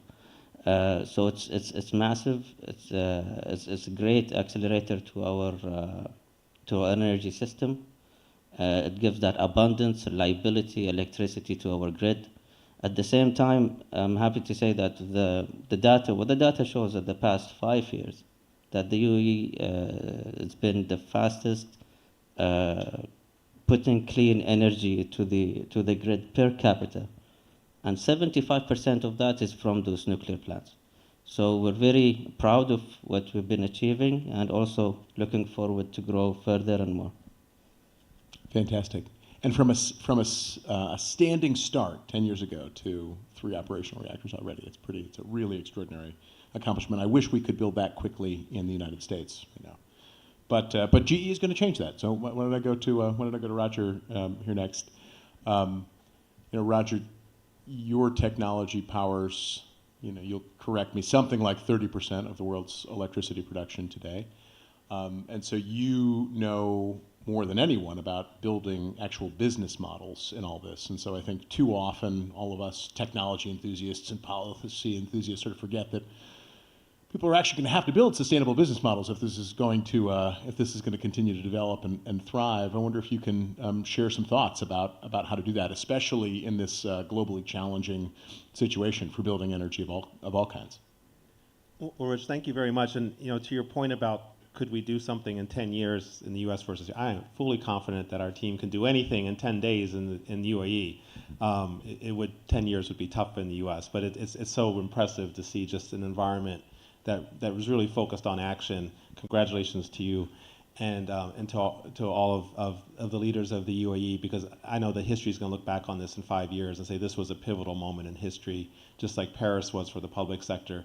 This was a pivotal moment for the private sector, where the UAE really brought together the private sector, stopped them from talking, moved them into action, and history will look back on this as one of those transformative moments, thanks to your leadership and others here. And Rich, thank you for asking the question about the business model. It'd be very easy for me to talk about our innovation and technology. I'm happy to do that. And my guess is if you've been sitting here, you've heard a lot of those things today. Hopefully we'll talk about small modular reactors or grid, because we're really excited about those. But you asked a question about the business model, and that's been maybe my observation, my learning so far in the first few days of COP is I know we're going to succeed for innovation and technology. We make some of the 1/3 of the world's energy, some of the most complicated equipment in the world. It is really hard, but we're going to solve for that. We always have, we always will, and we've got the best people in the world solving for it. But we have another challenge when it comes to innovation is we have to succeed as a business. And this is maybe the theme for me at COP28 and the interactions I'm having is people really wanting to understand. They know we're going to succeed on technology, but they want to understand how are we planning to succeed as a business, because our customers need us to succeed, our investors need us to succeed, and all the people who are counting on this innovation and technology, now that they can look and feel and touch it, they need to know that the businesses are actually going to come through and do this. And we give this a lot of thought. You talk about how hard this is, right? And so what do you do when something's really, really hard? You have to make it super, super simple. At least I do. And that's basically our strategy. We know how hard the technology is, but our business has to be very simple at this point if we're going to succeed. And like others, we went down the wrong path at one point where we were making it complicated. We were trying to compete with others and say, we want the biggest or the tallest or the most powerful, and we're going to keep one-upping each other. And we came to appreciate, like, that's not serving our customers. We may get some bragging rights here or there, but it's making our business more complicated. And we have to go back to the basics, and we have to go back to what do our customers need us to do. And renewable energy is perhaps the best example of this, where there has been a war. There still is to some extent. We're just not going to play in it about who can make the largest and the biggest and the most powerful.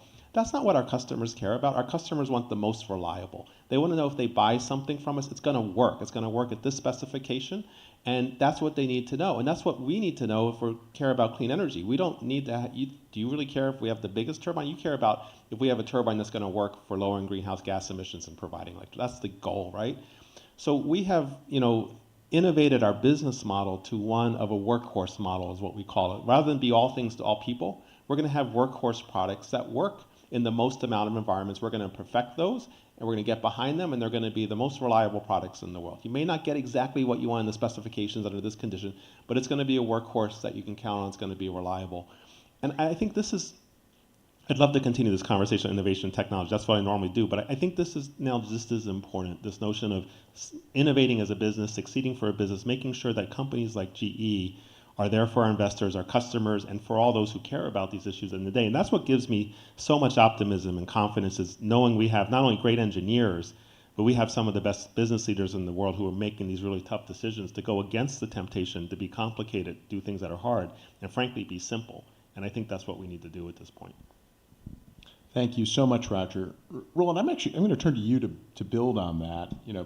so often we get locked into these conversations about whether the future ought to be beyond fuel and whether we should get away from burning anything in the future. And I think the reality is that a lot of the world finds fuel extremely useful. And so finding a way to make fuel clean at scale, efficiently, would be sort of a holy grail. And I know that that's something y'all spend an enormous amount of time on at Topso. And I wonder if you can tell us a little bit about the business and about how you see the challenges and the technology horizons. Yeah, of course. So first, maybe a small correction. We are not necessarily a catalyst company. We are a technology company, 80 years old. We provide technologies for the refining and petrochemicals industries. Just to put it into perspective, about a quarter of all hydrogen produced in the world is going through our technology. About a third of all ammonia produced goes through our technology. Why do I mention those? Because those are exactly the building blocks that we see as crucial for the energy transition. The hydrogen as an alternative fuel, but as well, to your question, as a building block to build synthetic fuels. Because I agree, if you look at the hard-to-abate sectors, take aviation, it's not conceivable that you will see a plane flying on batteries. The issue with aviation as well is that 50% of the emissions comes from 8% of the flights, which are the intercontinentals. So the only thing you can do is create sustainable aviation fuels. And that can be either from bio, which is currently the favorite route, but ultimately it will have to come from power to liquids, so power to fuel, where you synthesize hydrogen into a jet fuel. I think though that, and this is how we look at Topso and things, I very often feel a little bit in Topso like one of these guys in a bazaar that opens his coat and says, do you want to buy this?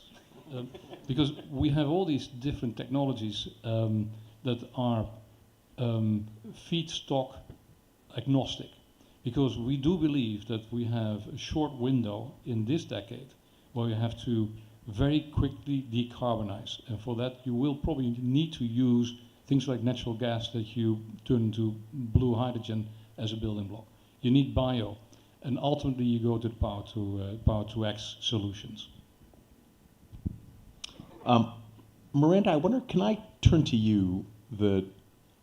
Your membership at CEBA has really evolved from, again, looking at these very specific small sets of technologies with sort of very near-term goals, now to thinking much more holistically about clean grids, entire clean sectors. I wonder if you could just tell us a little bit of, CEBA's story and CEBA's evolution over the last couple of years as folks have started to understand this more difficult next phase. Sure, and thank you to Rich and ClearPath and the Atlantic Council for including the voice of large energy customers on the stage today with my esteemed colleagues. The Clean Energy Buyers Alliance is an association of the largest clean energy users in the United States.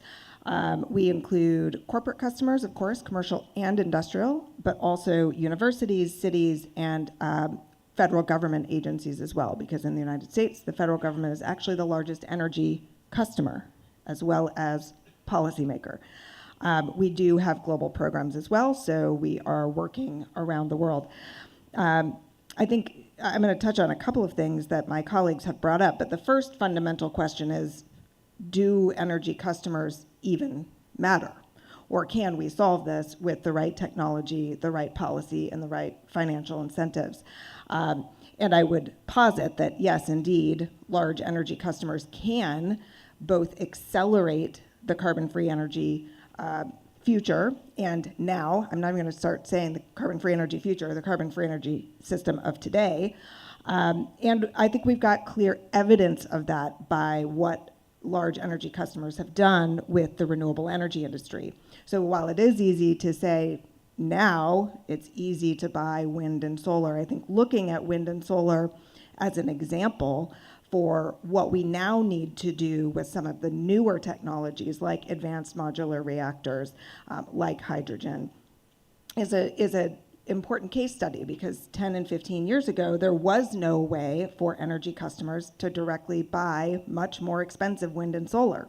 Today, those business models exist. They have been simplified such that many large energy customers can partake in these business models, and the cost of the technologies have come down such that it's no longer just the big leading companies to do that.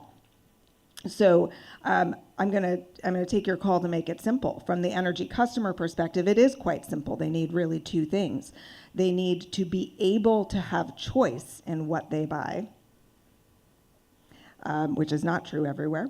And they need to get credit, so to speak, whether that's reputational credit, whether that's credit in their greenhouse gas accounting. And if those two things exist, the rest can be created by the business community. Rich, you alluded to the evolution. 10 years ago, when the Clean Energy Buyers Alliance was first conceived, the focus at that time was accelerating the deployment of new wind and solar. Wind and solar in the United States were a very, very tiny percentage of the assets on the grid at that time. And so a lot of focus was on renewable energy. The evolution has shifted from new wind and solar to now large energy customers being very focused on having material decarbonization impact. Wind and solar, of course, will be a part of that in most parts of the world, but material decarbonization impact says, let's look at what project, maybe it's an existing large-scale nuclear project, maybe it's an existing hydropower project, maybe it's leaning into a new small modular reactor, even though it's more expensive today, like wind and solar were 10 and 15 years ago. And let's bring the whole system along so that the whole system is providing zero carbon grid to every energy customer everywhere in the world.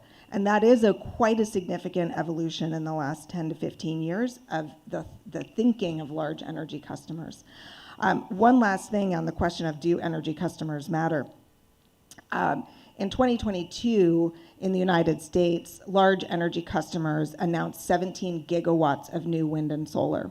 17 gigawatts of new wind and solar capacity is the equivalent of about 70% of all the new carbon-free capacity that was added to the grid in that year. If you look back over the course of about 10 years, all of the 71 gigawatts announced in the United States, it's 150 gigawatts globally. In the United States, that 71 gigawatts is almost 42% of all the capacity, zero carbon capacity added during that time. So I would stipulate that energy customers matter. They can accelerate what the goals that the governments are setting. They can bring things to market, and the leaders can develop the new business models in such a way that the learners can follow and then accelerate the scale. Fantastic. Mohammed, I would love to come back to you. So, again, thinking about the hard things and developing entire clean electricity systems, for example, as Miranda just said, part of that is developing the underlying regulatory frameworks. Obviously, this is an experience you've just had very, very quickly in the nuclear space. It's an experience anyone trying to do carbon capture at scale will have to have the regime to capture and sequester CO2. It's the experience in the U.S. with higher and higher penetrations of renewables and how to make markets work with zero marginal cost resources. Can you, especially thinking of the global perspective and sort of pursuing the nuclear route, can you give any advice to to energy policymakers in the room or watching from around the world on how to start the nuclear journey this quickly? Do you have any advice? Is that transferable to other economies thinking of taking this on? I can tell you our story. How did we start? Back in 2009, when we established Emirates Nuclear Energy Corporation. Before we established the Emirates Nuclear Energy Corporation, we established the Federation Nuclear of Energy, which is our regulator. So both entities, imagine two small children growing up together, learning together. So that helped a lot to stimulate and strengthen the communication between us. That's one of the key pillars for the success we experienced. At the same time, our regulator had a lot of different connections through different regulators throughout the world. So our plants are Korean technologies, so our regulator connected with the Korean regulator. At the same time, they have connections with the NRC in the US and different others to put the right regulations in place to support the program. So here is how the regulation body has been established here at the EU with our program. At the same time, globally speaking, right now, you might have heard that the IAA, they are managing this very important initiatives, which is to harmonize the licensing and harmonize the regulatory framework throughout the world. And that would help a lot. Different nuclear technologies, SMRs, as Roger mentioned, and that would ease up the scale also. So there are different initiatives that you could see going to help the whole nuclear sector throughout the world, especially now that many other countries are embarking on their nuclear journey. Reasons for different reasons, mainly for energy security and also to get to their net zero ambition. So having said that, anything that we could do and help and consult in this arena when it comes to regulatory framework, establishing the right strategies, the right roadmaps to start at the right foundation to build upon it. And that's something that's very, very important. And one of the key success factors for our program also was the obvious government and leadership support. And embarking on a critical infrastructure project would need government support. And we're lucky enough with our agile and supportive government that we supported us all the way. Of course, and I was lucky enough, honestly, I've been in this organization for about 12 years now, and I've seen the different strategies and the waves from where we poured concrete, from construction, all the way to commissioning and being operational ready, and then operating the plants to fuel load, and then operating those plants safely. And now until we had our outages throughout the different times that we have, and it's been quite a very embarking, really exciting journey. And as I always say, 12 years in the nuclear business, never a boring day. And it's truly remarkable because we see the results. We see how we are decarbonizing the grid. As I said, it's a major accelerator to get to our net zero, and the future is promising. The future is promising because we're looking how the SMRs, as Roger mentioned, the SMRs are the small modular reactors.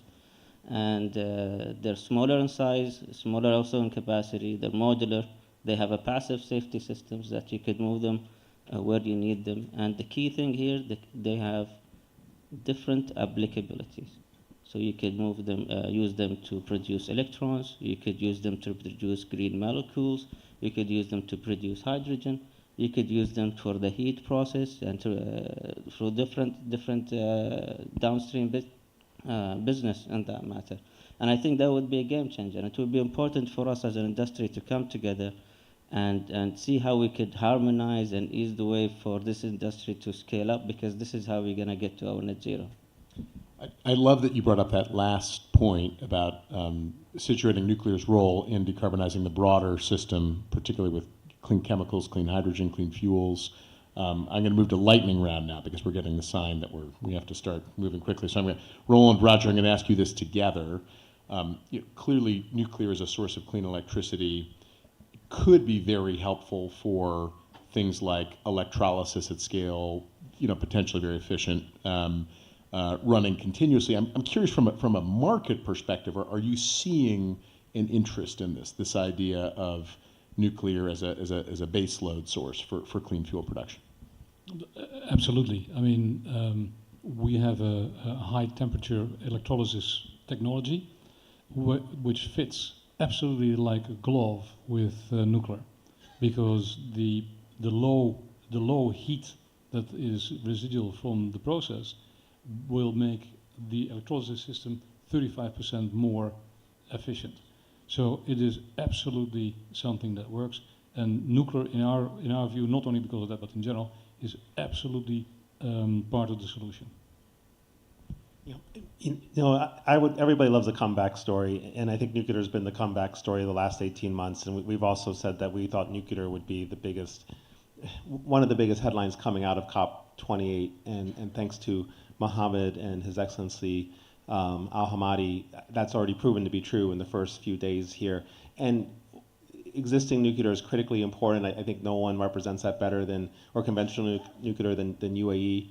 But the small modular reactors is really where driving a lot of demand and interest. And Mohammed did such a great job describing them. But I would also just add the notion of a common design. That's really the game changer as well. Just we're going to have one design. We can adapt it to different places in the world. And these are about the size of a football field. And so in Canada, we're going to build 5 or 6 of them next to each other. Virginia is looking at data centers where they'll need a gigawatt of capacity.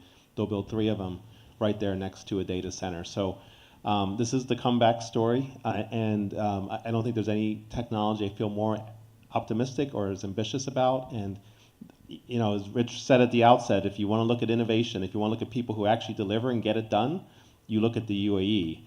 And if you hear this commitment to nuclear, I don't need to add anything onto that. I think that speaks for itself. All right, final question from Miranda.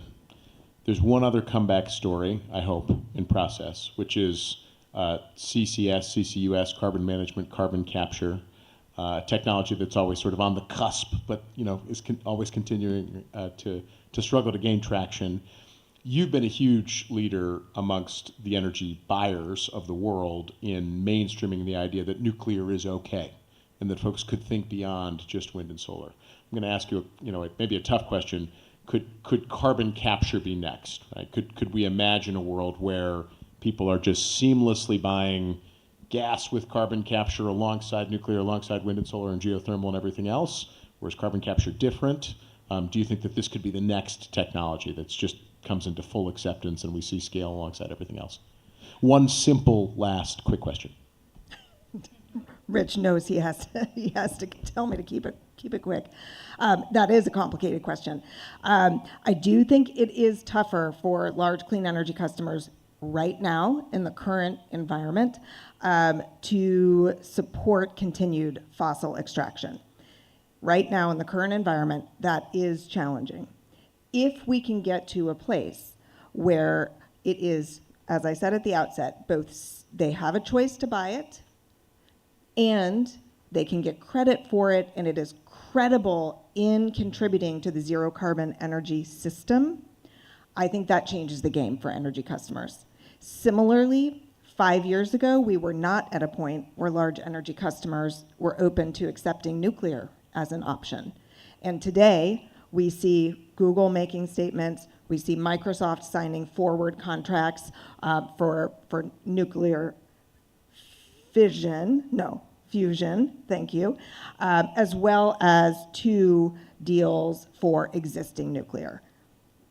That was not sort of socially acceptable 5 years ago. So if we can change the narrative and it has to be scientifically true, that continual fossil extraction with safe carbon capture and storage and utilization that is long-term and permanent, I think we can change the conversation for energy customers. There's the gauntlet. That's a productive gauntlet. Can a last word from Mohammed? I want to follow up on the point that where nuclear is back. 3 days ago, which marks our National Day also, we facilitated this, over 20 governments' declaration of tripling nuclear capacity in the world, which is remarkable. And this only could happen here in Dubai, where we're getting people together and to do remarkable things. Also, there are a lot of innovation you could do throughout, not just in technology, but also to incentivize and put the policies together for people to get to that clean source of energy. For example, we've been auctioning green certificates from clean resources here in the country, where the biggest customer is our oil and gas industry. So they've been buying a lot of those green certificates to decarbonize their sector. And there are many other examples that we could do. So I would just want to conclude with the theme of this COP, which is to unite, act, and deliver. So we're all here. Let's all unite and work together.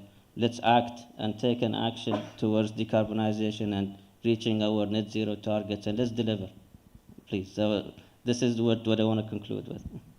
Fantastic final words, final inspiration. Roland, Mohammed, Roger, Miranda, thank you so much for a terrific conversation. And thanks again to the Atlantic Council for convening this.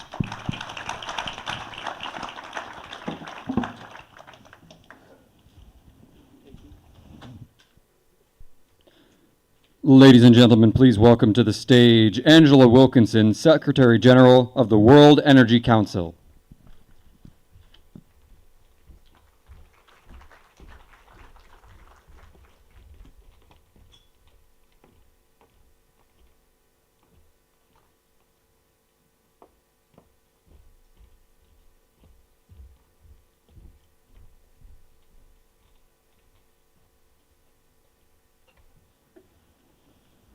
Good afternoon, everybody, and welcome to the leadership conversation on the Net Zero Producers Forum.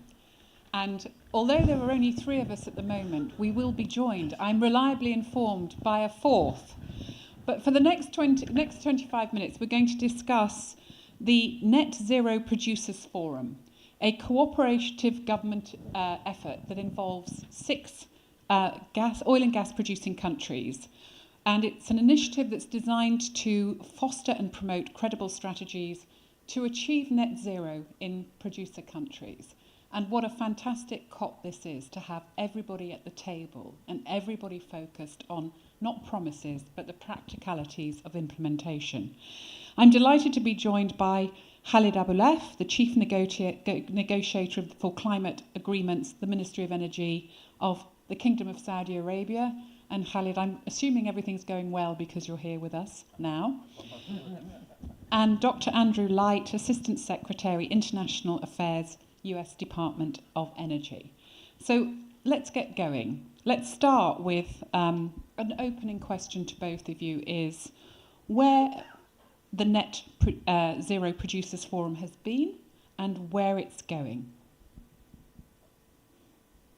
Ladies before gentlemen? Which are we doing? Gentlemen before ladies? How about closer to host? Closer to host. Closer to home. Closer to home. There you go, Khalid. Thank you so much, Angela, and thank you for everyone being here. I have to say that this forum was an extremely important forum because we are really going to be dealing with a commodity that is very important for the Paris Agreement.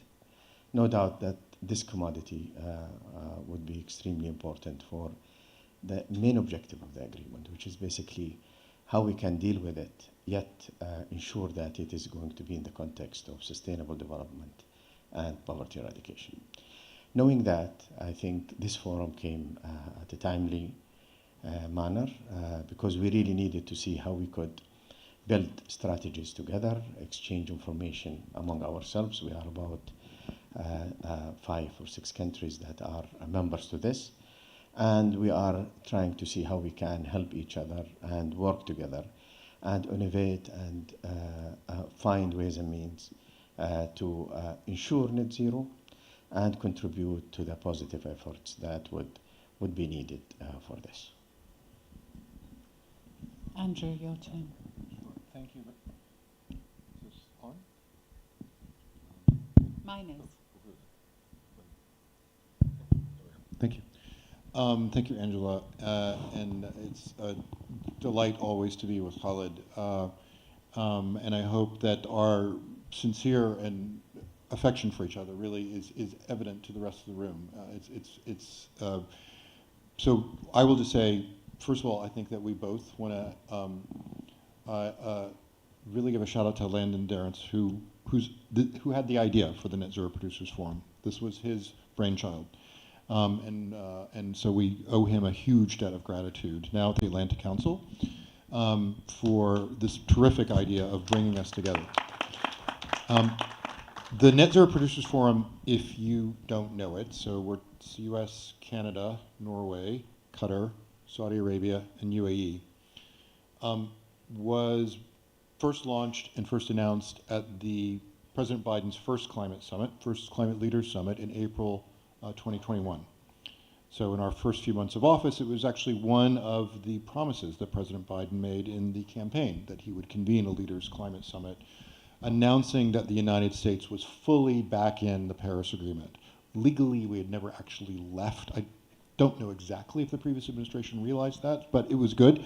But obviously, you know, our soul wasn't in it in the same way that it had been before. And I was one of the US negotiators for the Paris Agreement, and it pained me greatly that we were sort of backing away from that and truly backing away from international cooperation on clean energy across the range, not just renewables, nuclear, abated fossil energy, fuels of the future, all of it.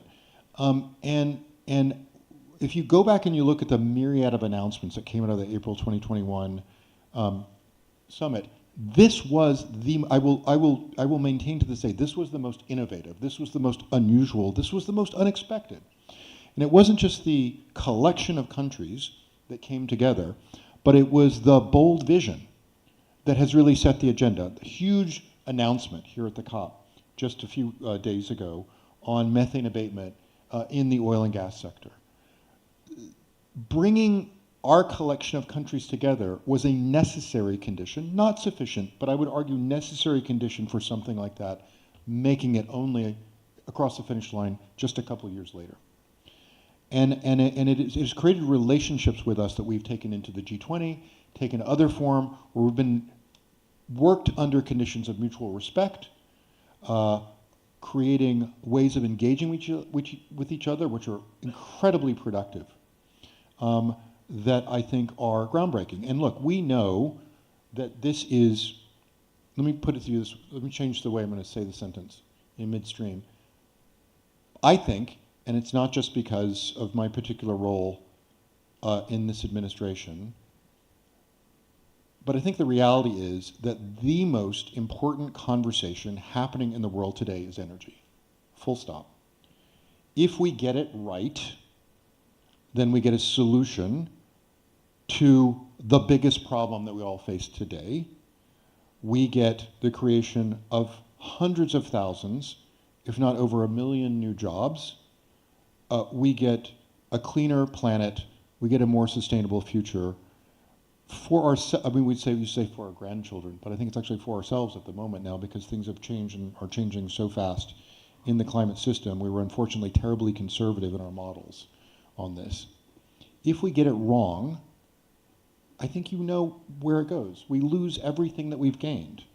We lose all the development gains that we've had since World War II. Take a country like India, which has succeeded mightily in eliminating energy poverty. And India is, if you look at my 30-year career in energy and climate, it's and turn into like what is the country I've focused on the most, it's India. And there you've seen an astounding set of solutions there on that. So the Net Zero Producers Forum brings together this unusual combination of countries in a spirit of cooperation to work on some of the hardest problems of diversification of our energy economies, to take on what I think is the hardest problem in the world in such a way that we can find practical solutions and accelerate, right, a diversified energy economy that we can see as an ultimate solution for climate change. Thank you. I'm sorry for trying to close you down, but I've got some questions I have to ask you both. So you've laid out why it's important, this cooperation is important. I think it's also important to recognise that producer countries are part of the heavy lifting on this agenda, and it's great to see this inclusive agenda here at this COP. I wonder if I could ask you, Khalid, how do you weigh economic competitiveness against the challenges of reaching net zero emissions? First, let me thank Andrew for the explanation of how this has happened, because really it was a great experience. And it really meant a lot for all those 5 countries that has been fully participating in this process. But I have to say that for an oil-producing country who have a heavy reliance on exporting fossil fuel, this has been a great challenge. I mean, Paris Agreement was so great for us to the point that it really goes into the heart of the sustainability of economics in that region. As a matter of fact, if it wasn't for the design of the Paris Agreement, and if it wasn't for the way that the Paris Agreement was inclusive enough and wide enough for all of us to manage our national circumstances, we wouldn't be party to that train that we have hopped into in Paris. So Paris was a great success for all of us. Now the challenge that we have today is how can we keep that train with all of its passengers, and how can we make sure that that agreement is inclusive and wide enough. And to tell you the truth, right after that we had the Vision 2030, which really was extremely important point for us to manage this situation and see how we can progress there from the Paris Agreement, and had the tool that would really help us in diversifying the economy in a way that would raise the resilience of the country.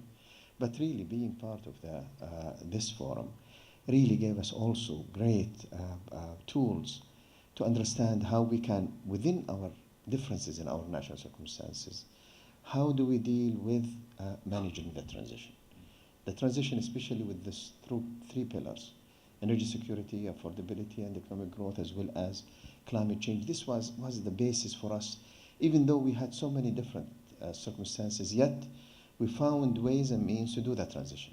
So for a region like our region, which is very limited in scope within their economy, diversification was important, but also at the same time, we wanted to make sure that while we are working in that diversification and also managing the export of an important resource for everybody, we have to not worry about only the short and medium term, but also for the long term, because we're putting a lot of investment on an area where we wanted to make sure that in the short and medium term, we have to manage the world demands that they have for this resource.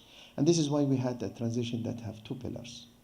One pillar is the emissions and how we manage that emission. And this is where the circular carbon economy came at a later stage to help us move in that direction.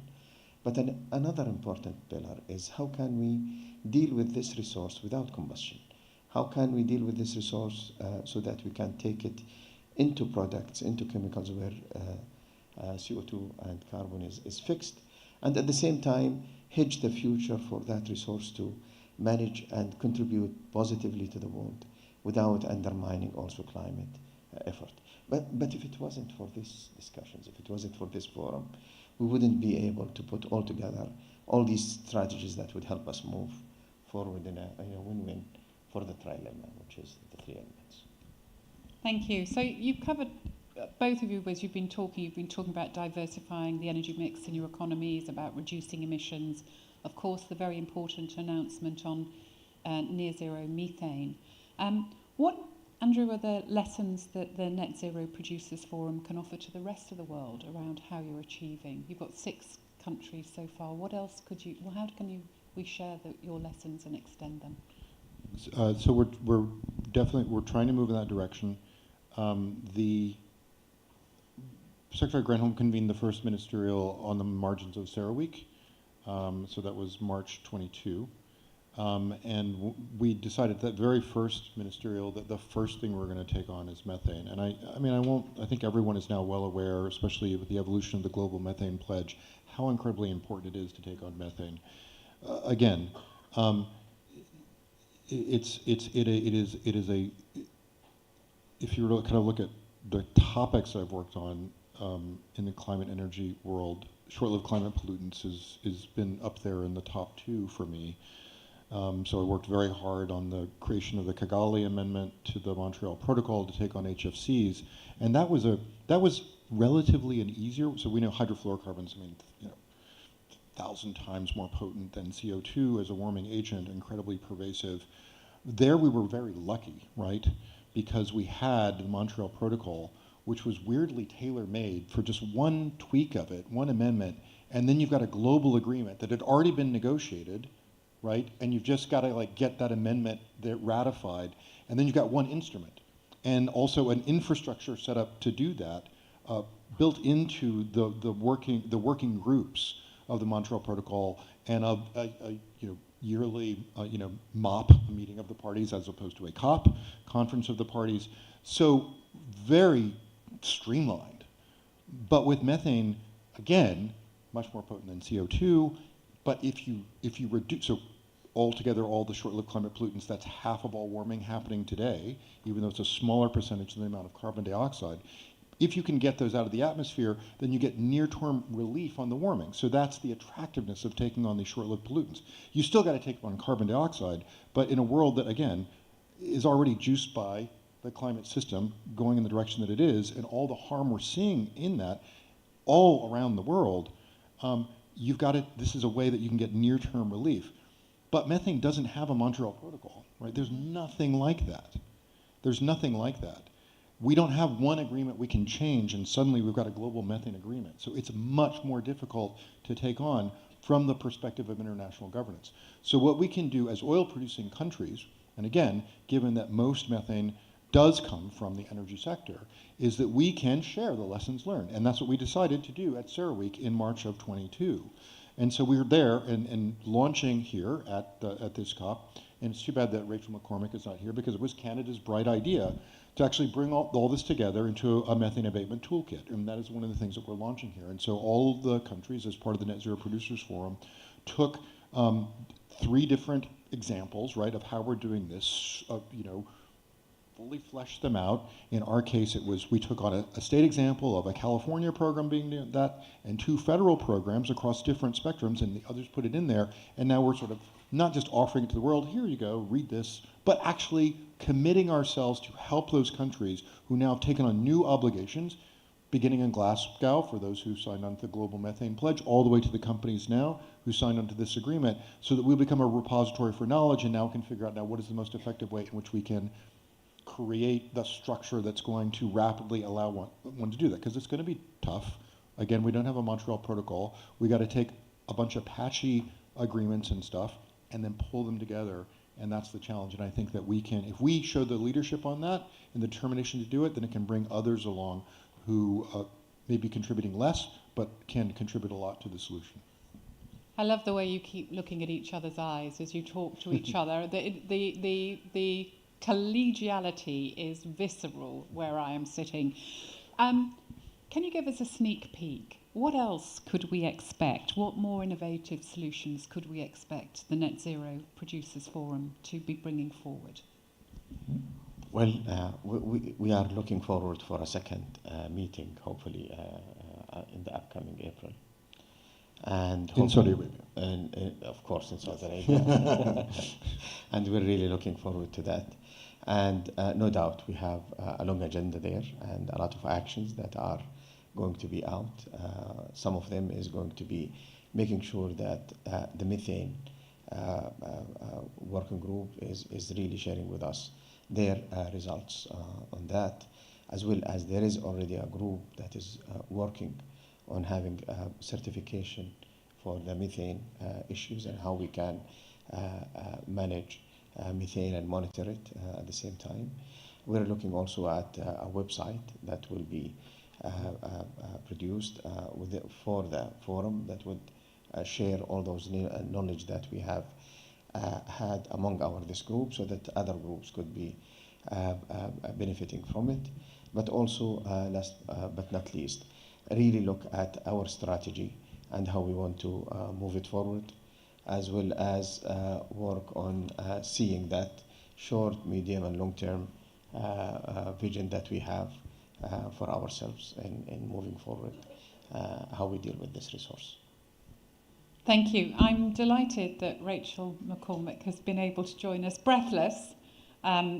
Take your time, Rachel. Well, let me just start off with a welcome to say Rachel is the international director at the Natural Resources Canada, and we're talking about the Net Zero Producers Forum, and you've already had a shout out already for your work on the Net Zero Producers Forum, but maybe you could just start and tell us about where you think it's come from and where it's going and why it's of value from your perspective. Thank you.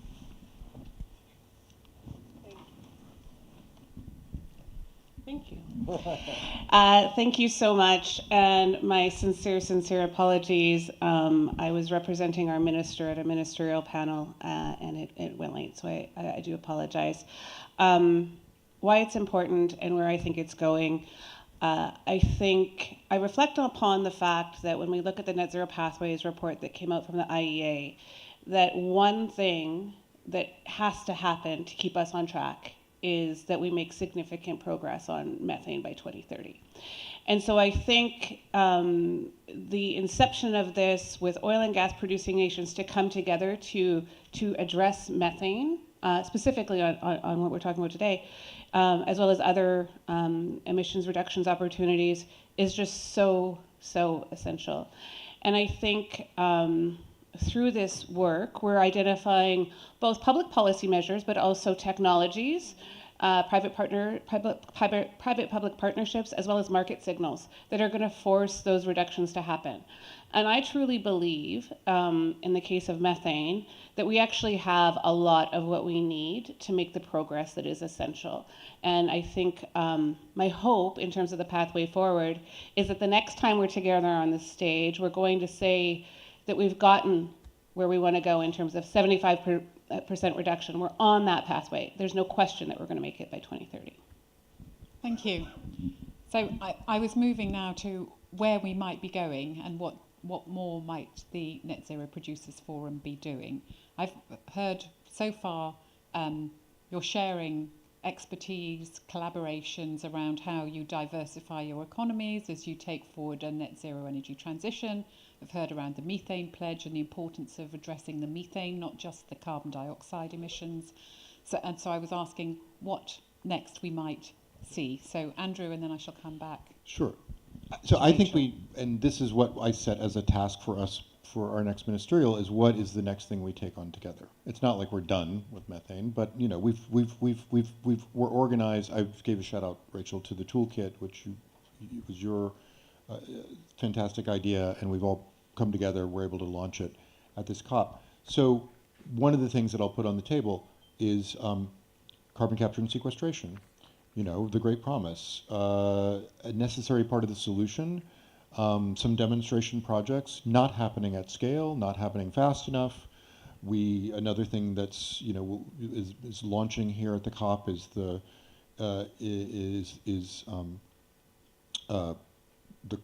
carbon something challenge. I'm suddenly blanking.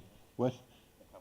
The carbon management. I was going to say carbon market challenge. That's not right. It's carbon management challenge, where we have a collection of countries. Right. We're committing ourselves to doing gigaton scale sequestration, right, from 2030 onwards.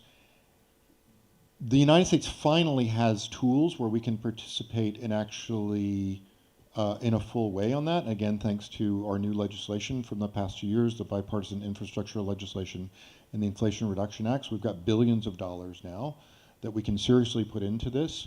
More importantly, in terms of demonstration projects, and that is on the way. We've got a hydrogen hub that is partly, we're producing, where we're creating a hub in the United States to produce hydrogen from gas, which is sequestered. And we've changed our tax laws. There's something called the 45Q tax credit, amended it so that it is cost competitive, actually even slightly cheaper, depending on where you do it, to produce hydrogen from gas with sequestration on it, even more so than renewables. So there's no excuse now, and we can play seriously with Canada and Saudi Arabia where we could not before. And so I think it's like, I'm not committing us all to doing this, we'll talk about it, but it's finding that next thing where we're kind of stuck on the solution side. It requires countries like us to really put ourselves together in a cooperative scheme to try to make that happen, and then figure out a way. And then, what's the alternative if we can't get there? That's the hard question we'll have to take on. So I think that's the challenge. So carbon capture, utilization, storage, methane, the emissions, possibly even nature-based solutions. So I'm just going to ask you, each of you, because we use this language, this is Energy Day, we're all energy people, we know what we're talking about. Why is carbon capture, utilisation and storage important? Why do we need to keep using gas as part of this energy transition? So that's where I came from, was the Carbon Management Challenge. So thank you for the segue. It was perfect. And Canada, too, is just launching some really clear financial incentives for industry to take action early and significantly. And we're doing refundable tax credits. And actually what's interesting for me is that they're gradated, so 65% of expenditures returned for CDR, right? Like I think CDR is that next step. So if it's collected from ambient air, 65%, 50% of it expenditures if it's captured from traditional sources, and then 35% for transportation and other things. We have a carbon price across our entire economy that is also providing incentives as well as other policies. So I think carbon capture is really important because we know it works. We need to scale it. We know that we can actually, there is a potential for fossil fuels that are abated to be used for non-combustion purposes as well, right? Like it's not just for driving cars. Cars could be driven by clean hydrogen or electric, whatever. There's other formats, right? And so that carbon capture can actually be effective in the oil and gas sector for other purposes as well. We have a project in Canada called Bitumen Beyond Combustion, which is actually driving carbon fiber that will contain carbon as well, really strong for many, many purposes. So it's not just about the oil and gas sector of today, it's also about the sectors of tomorrow.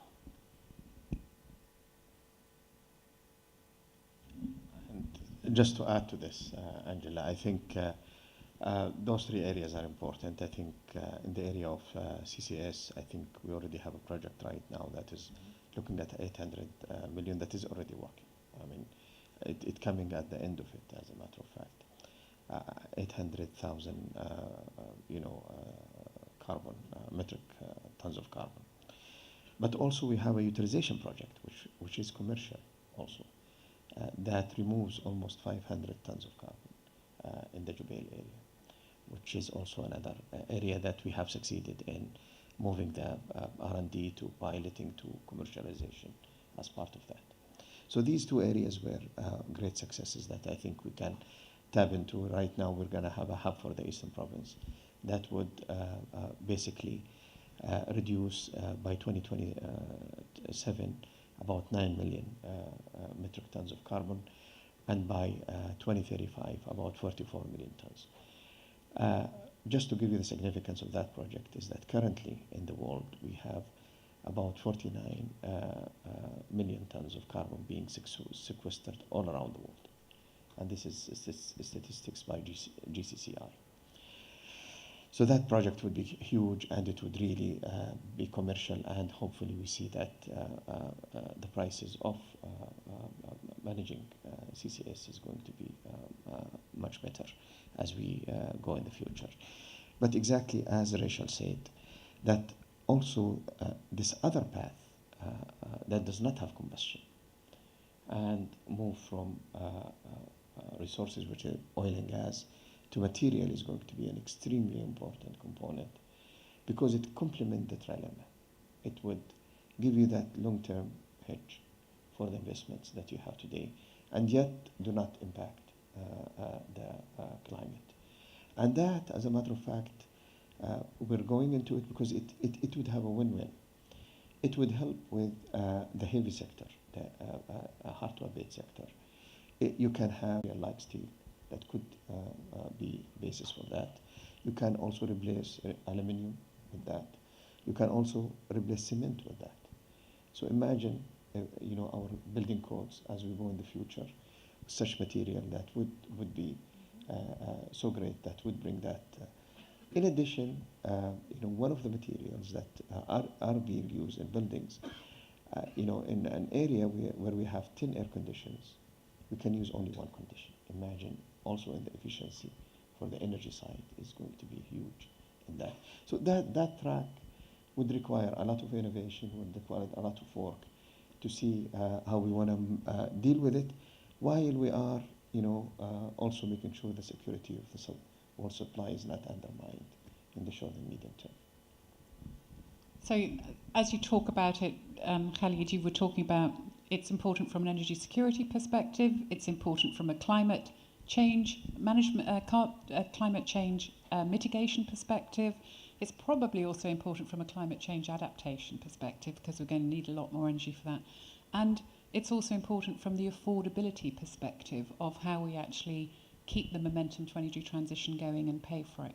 I'm going to get a signal to wrap up soon, but is there anything else we should be looking forward to or thinking about? I mean, will you also start to talk about how we might manage emissions from the end user side of the Net Zero Producers Forum, or are we going to look at direct air capture or nature-based solutions as possibly an extension of the Net Zero Producers Forum?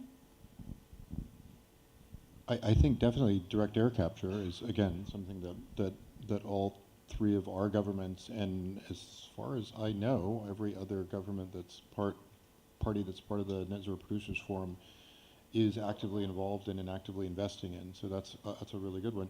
Nature-based solutions, sure. I think that the very different geographies and very different environments and very different capacities that we have, you know, in our where we are in the world, will be a hurdle to finding commonalities of approaches. I think it's sort of, I would sort of say that I don't think that every aggregation of parties who come together to work on climate and energy issues have to look at the same set of issues, right? Mm-hmm. I think the virtue really is, I think that let me put it this way, every single collection of countries that come together and give themselves a name and an operating principle, especially at the ministerial level, right? Because we all work hard and our bosses work super hard and are under intense pressure to deliver in this particular environment that we live in today, and not even getting into the way in which, different events in the world have also upended the energy landscape as well, which we're all having to deal with in our daily jobs as well. Every single thing that comes together has to justify itself in this incredibly crowded landscape we see now on cooperation. I think the virtue here is that we have a similar approach, one, of we all feel that we're responsible. Two, we're all exporters, right, of fossil energy, and that brings a particular shade on responsibility that is a difference in character. And three, because of the combination of those first two things, it drives our interests in a particular way. We have to attend to a transition that works, right? That does not leave any community or any part of the world behind, but also is fast enough to achieve the job. Because of the makeup of our economies, we share certain things, and I think that's a commonality of overlap, which will help to determine the agenda that we should focus on.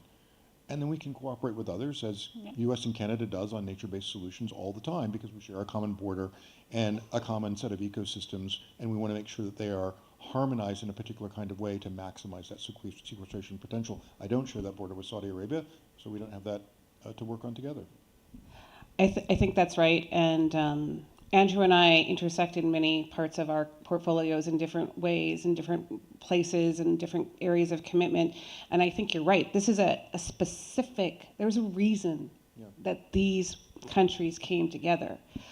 And I think you don't want to do everything. You want to think about what is special to you, what is the framing that can deliver results and action, sending signals, right, to the international market. I think the fact that we're all exporters is important, right? And so what are the things that we can do together to bring down the international trade, emissions of internationally traded oil and gas? We're the ones that are sending it overseas. So what do we do to get that down? So the Net Zero Producers Forum, here we have 3 examples, I think, of friendship, of focus, and also flexibility. And I think those really have to be what constitutes the ingredients for faster, fairer. and more far-reaching energy transitions. Please, everybody, thank the Net Zero Producers Forum representatives here today.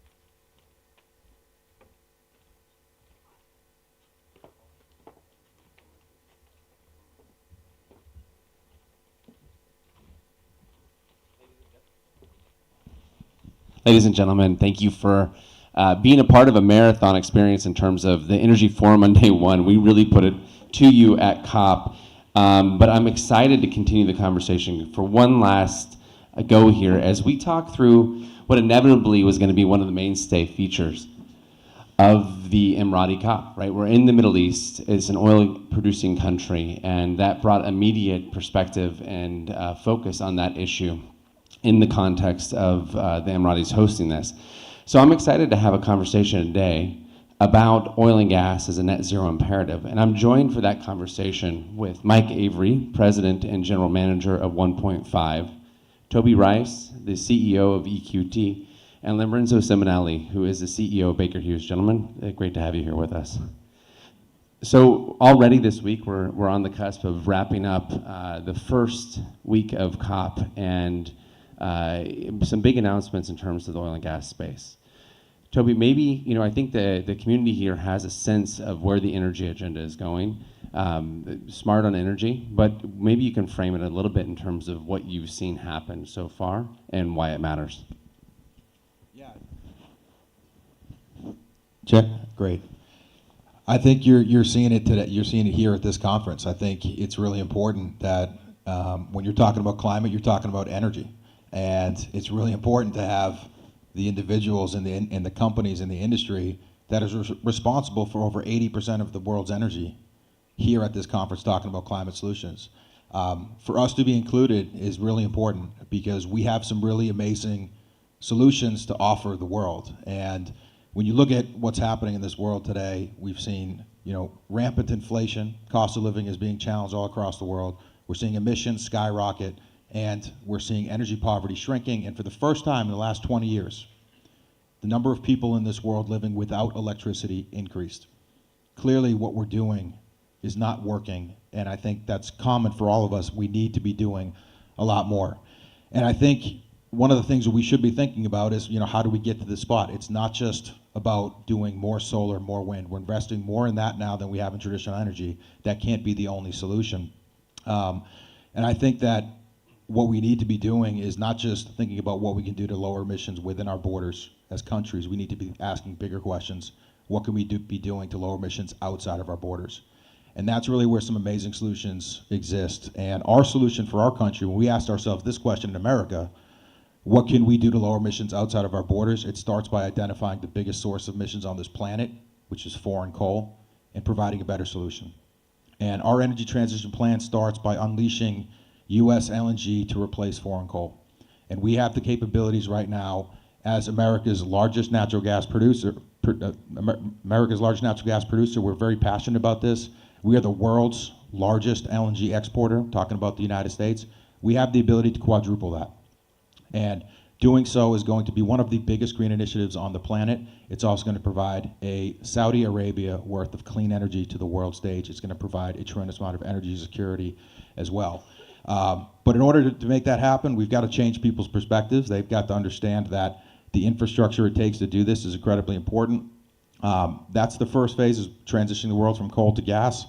We have another phase after that, and that's transitioning gas to a zero carbon energy solution. And the companies up here are going to be key in providing the technology that allows us to make that happen. But it's really important for people to know we hear the demand for cleaner energy, and we're taking bold steps in our industry to make that happen. So Lorenzo, Sir Alok Sharma, who ran COP26 in the UK, kicked off the conversation today talking about the need to see a 40% decrease in emissions by 2040, and put a really big charge to the oil and gas space and the discussions around the global stocktake and the disposition of fossil energy into the future. I know you've been on a journey, Baker Hughes has been a part of the journey with the COP28 presidency in terms of creating some of their signature initiatives. Can you talk about the significance of the Oil and Gas Decarbonization Charter and what you're seeing come out of this COP from the perspective of industry? So great to be here, and also with my esteemed panel as well. And I think the GDA is a great step forward. And I think as you look at the about 50 companies that signed up, it's a reflection of the commitment towards reducing emissions that are there within the operations of oil and gas and the production of energy. I also think that this is very doable, because when you look at the ability to stopping flaring, looking at methane, when you think of the operations efficiency, there are technologies that exist today that enable us to reduce emissions. At Baker Hughes, we're an energy technology company. What we do is we enable through technology the roadmap towards a lower carbon economy. We ourselves made a net pledge of net zero in 2019. Since our 2019 baseline for Scope 1 and Scope 2, we've reduced 28%. Now, take that a step further. If you think about just what's been said by the IEA, a 10% efficiency in the operations of oil and gas is going to reduce 0.5 gigatons of CO2 and greenhouse gas emissions. So there's a lot that can be done with the upgrades and the technology that's available today, at the same time as we're continuing to move forward with advances in technology. And going back to what Toby said, because I think it's often misunderstood as well, the simple act of moving from coal to gas has been a huge enabler for the way in which the United States and Europe both reduced their emissions. Why has European emissions gone up? A large portion of that is because there's been an increase in coal usage again during the course of last year for the unfortunate events of the conflict. And again, if we look at the US, as it continues to progress on gas, it continues to extend its reduction in emissions. So we've got to look at the practical solutions that are available today and actually implement them and continue driving forward towards the net zero pledge. But, you know, clearly there's been a lot of scrutiny from the climate community in terms of the role of oil and gas and the ability to actually make and marshal progress here. So, Mike, I'm curious, is Scope 1, Scope 2, 2050, near zero methane 2030, they're actually quite transformative from a perspective of many of the companies, the national oil companies that have joined in particular this pledge. Is that enough to show progress? And if not, what do we need to do now to maintain and demonstrate from an industry perspective that this really is sustainable and durable? Yes.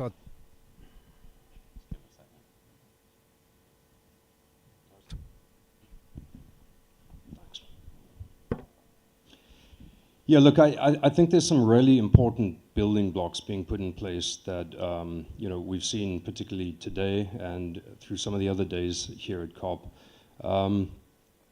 It's important because these are, you know, new targets that are being set that are going to need a lot of communication. This is fundamentally a communication issue about what the oil and gas sector can do to contribute toward achieving these. They are really important. But I think there's an element of trust here that's going to have to be developed as well. You know, it's right that companies are going to be held accountable by many, observing, you know, how that progress takes place. And so not only communication, but building trust as we go here, taking those steps, and making sure that we meet those interim steps, I think is going to go a long way to showing that, you know, this really is achievable, because it's really, really important. So, Mike, if I could keep with you for 1 minute, just thinking through the technology you're deploying and helping create the enabling environment for this. 1.5 is pioneering the direct air capture conversation in CCS. Is this the type of technology, is this the type of conversation that you expect to be driven further in the context of the climate narrative and future COPs? Are we going to see this this community and I think one of our prior panels talked about uniting, acting, and delivering. Is this a new platform, both in terms of the context of the OGDA or Oil and Gas Decarbonization Charter, but also this ecosystem that's being created here in the climate discussion? Yeah, look, I think it's fundamentally linked. You know, if I can use one sort of case study, so direct air capture is a technology that we're focused on pretty heavily here. And there's multiple uses for the CO2 that we capture from the atmosphere. And ultimately you have a product which can move onto the market, and that helps place a price on carbon. Now, if you play that back upstream, when you build something like a direct air capture facility, you've got to do a very comprehensive life cycle analysis, which includes all the inputs into that process. One of the feedstocks for the direct air capture plant for one of the processes is natural gas. And so you can play that up through the natural gas stream, where you can now justify economically, in addition to just doing the right thing, the business case behind tackling some of these methane issues that need to be addressed. So I think it's important that whether it's direct air capture or some other technology in the sector that's being deployed, having some fundamental core link between the two that ultimately drives business decisions is what's going to accelerate this. And so I think it's absolutely applicable to multiple technologies. Toby, we're talking about gas and taking it, as an energy conversation with energy producers and service and technology providers, taking it as a key element here. But we are in Dubai at the climate conference, and I think it's important that we just ask directly, why do we need gas in the system? We've seen 3x renewable energy, we've seen 3x nuclear energy, but you obviously have a very different vision. Why do we need that vision, and then why and how can we ensure it's durable for the climate future? Yeah, that's actually probably one of the most important questions I think people should be asking. And we get this question a lot. They say, Tobe, you want to unleash US LNG. The emission reduction benefits of coal are, I think everybody agrees that would be the most impactful thing that we can do. Obviously, energy security bring to the world, nobody questions that. But their question is, we've got solar, we've got wind, why do we need natural gas? And I think that question arises because not a lot of people understand how much energy demand there is in this world. And I can't blame people for not knowing that. I can't wrap my head around how much energy demand there is. But the reality is, when solar and wind cannot meet the energy demand of the world is going to turn to coal. It's that simple. And in the last 12 months, despite the historic spending amounts, despite the conviction, despite the commitments, solar and wind's inability to meet the world demand for coal has caused coal-based emissions to skyrocket over 500 million tons. Now, to put that into perspective, that amount of emissions essentially wipes out every single environmental benefit that we've gained in the United States from our solar and wind installations. Think about that. 12 months of not addressing foreign coal has wiped out 15 years of one of the richest nations' heavy, aggressive investments into solar and wind. Now, what does that tell you? It tells you that foreign coal is a heavyweight problem, and it requires a heavyweight solution. That's us. Natural gas is that heavyweight solution, and we've got the capabilities to do this, but we do have to address the world's concern about methane, because that is a really important question. And there's a lot of people concerned about methane, and I'll tell you guys what I told Secretary Granholm 24 months ago. You're concerned about methane emissions, good. Keep the focus there. Keep the bullseye on methane emissions, because we're going to knock it out of the park. Like Lorenzo says, we've got technology that we can apply. And as an example, what we've done at EQT, again, America's largest natural gas producer, we've done a very simple initiative. It took a lot of work, but it was incredibly impactful. Our pneumatic device replacement program, we know where these emissions are coming from. We have technology that we can replace it with, and we've overhauled over 9,000 of these devices, replaced every single one across our over 2,500 locations, producing the energy equivalent of about 1 million barrels a day. It was incredibly impactful. We dropped our methane emissions from this one initiative over 70%, reducing emissions over 300,000 tons. We did it quickly, in less than 18 months. We did it cost effectively, most importantly. Equally as important, let's put it that way. For a cost of less than $30 million. It's the carbon abatement costs, less than $10 a ton. We got it done for $6 a ton. So addressing methane emissions is something that we're putting a focus on, And we're going to knock it out of the park. We're going to do big, impactful initiatives that are going to be done fast, and they're going to be done cost effectively. And the last thing we're going to do is we're going to bring it a little bit more transparency. We do a lot of great things. Quite frankly, we do a pretty terrible job at communicating all the great stuff we do. We're bringing radical transparency to our business. The gas certifications that you guys will see all the gas producers enabling now is the third-party environmental audits on our business to prove that what we say is happening is actually happening. We're not just looking at our locations, we're actually expanding that to now reporting on every acre. In Appalachia, we've established a Appalachian Methane Initiative. We're going to be doing aerial surveys across the entire basin. Now, you may not know how big Appalachia is, but we're going to be monitoring an area equivalent to the size of France. We take this incredibly seriously. And then lastly, we can do a great job on the upstream controlling our methane emissions, but what about when that travels through the pipelines, ultimately down to the consumer? And on that end, we are bringing in a company called Context Labs, working in collaboration with other industry leaders in America that are going to provide a full cycle carbon intensity score to give confidence to the customers that the performance is there from the wellhead through the pipes to the end consumer. We think that type of robust action and radical transparency and action is going to make a difference and show the world that we can knock methane emissions out and focus on the emission reduction benefits when people use our product.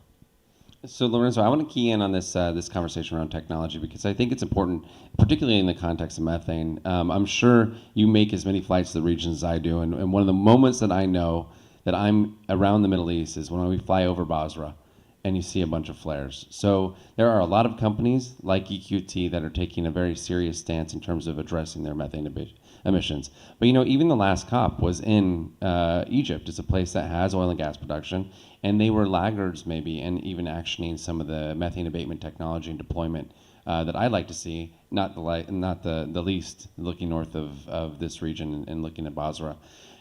Why are we having success in deploying technology in some locations? And what do you need to see as an enabling environment for the technology to address the challenges that the industry is facing in other locations? As you've seen in the deployment of technologies in the past, it isn't always just the technology. It's the fundamental ecosystem coming together between policy, financing, end users, and you highlighted Basra. We have one of the largest flare gas recovery projects taking place in Iraq at the moment. And there's the opportunity in Egypt. When we were at COP27 at Sharm el-Sheikh, again, that was introduced. There's other countries as well. There's a commitment towards it, but you do need an aspect of, first of all, monetizing also the gas that's recovered. There's an aspect of the policies. There's the framework that needs to be in place. And some of that is also best practices and lessons learned from other nations. And I think the more dialogue we have and the more pragmatism we have, and it comes to also helping each other. Because it's easy to say, okay, stop flaring. But if the country has no use for the gas, you've got to give them then a monetization route for the gas when it's recovered through a third party. And these are mechanisms that need to be established, and they're mechanisms that we're discussing.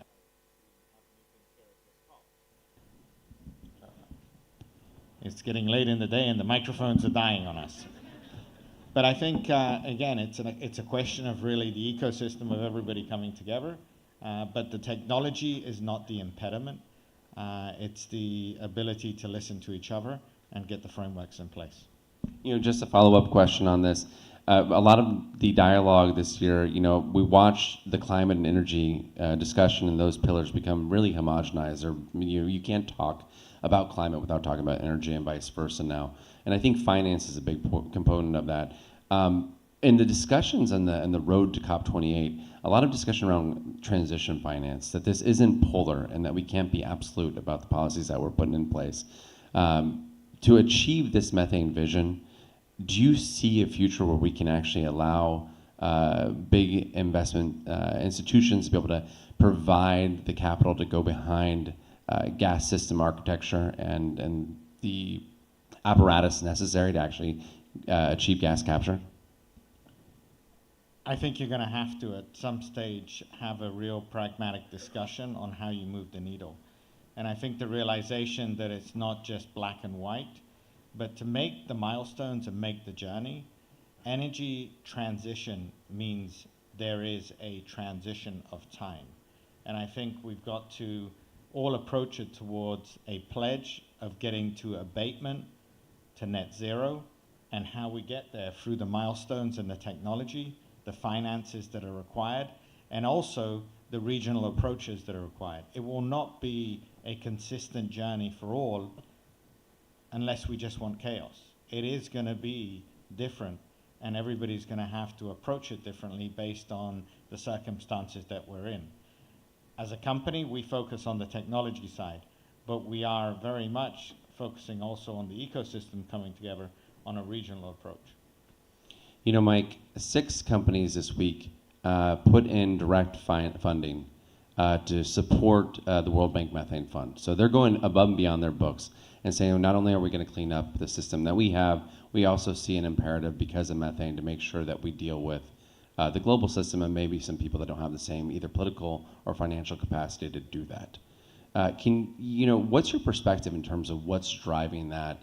Is it, everybody's striving for the cleanest barrel of oil or the cleanest molecule of gas?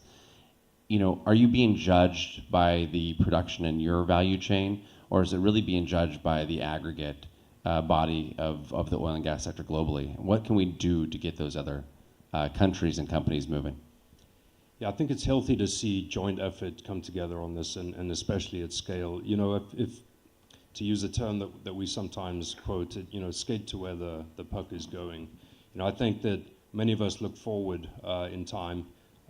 We anticipate that there is going to be measurement on carbon intensity for the products that we make.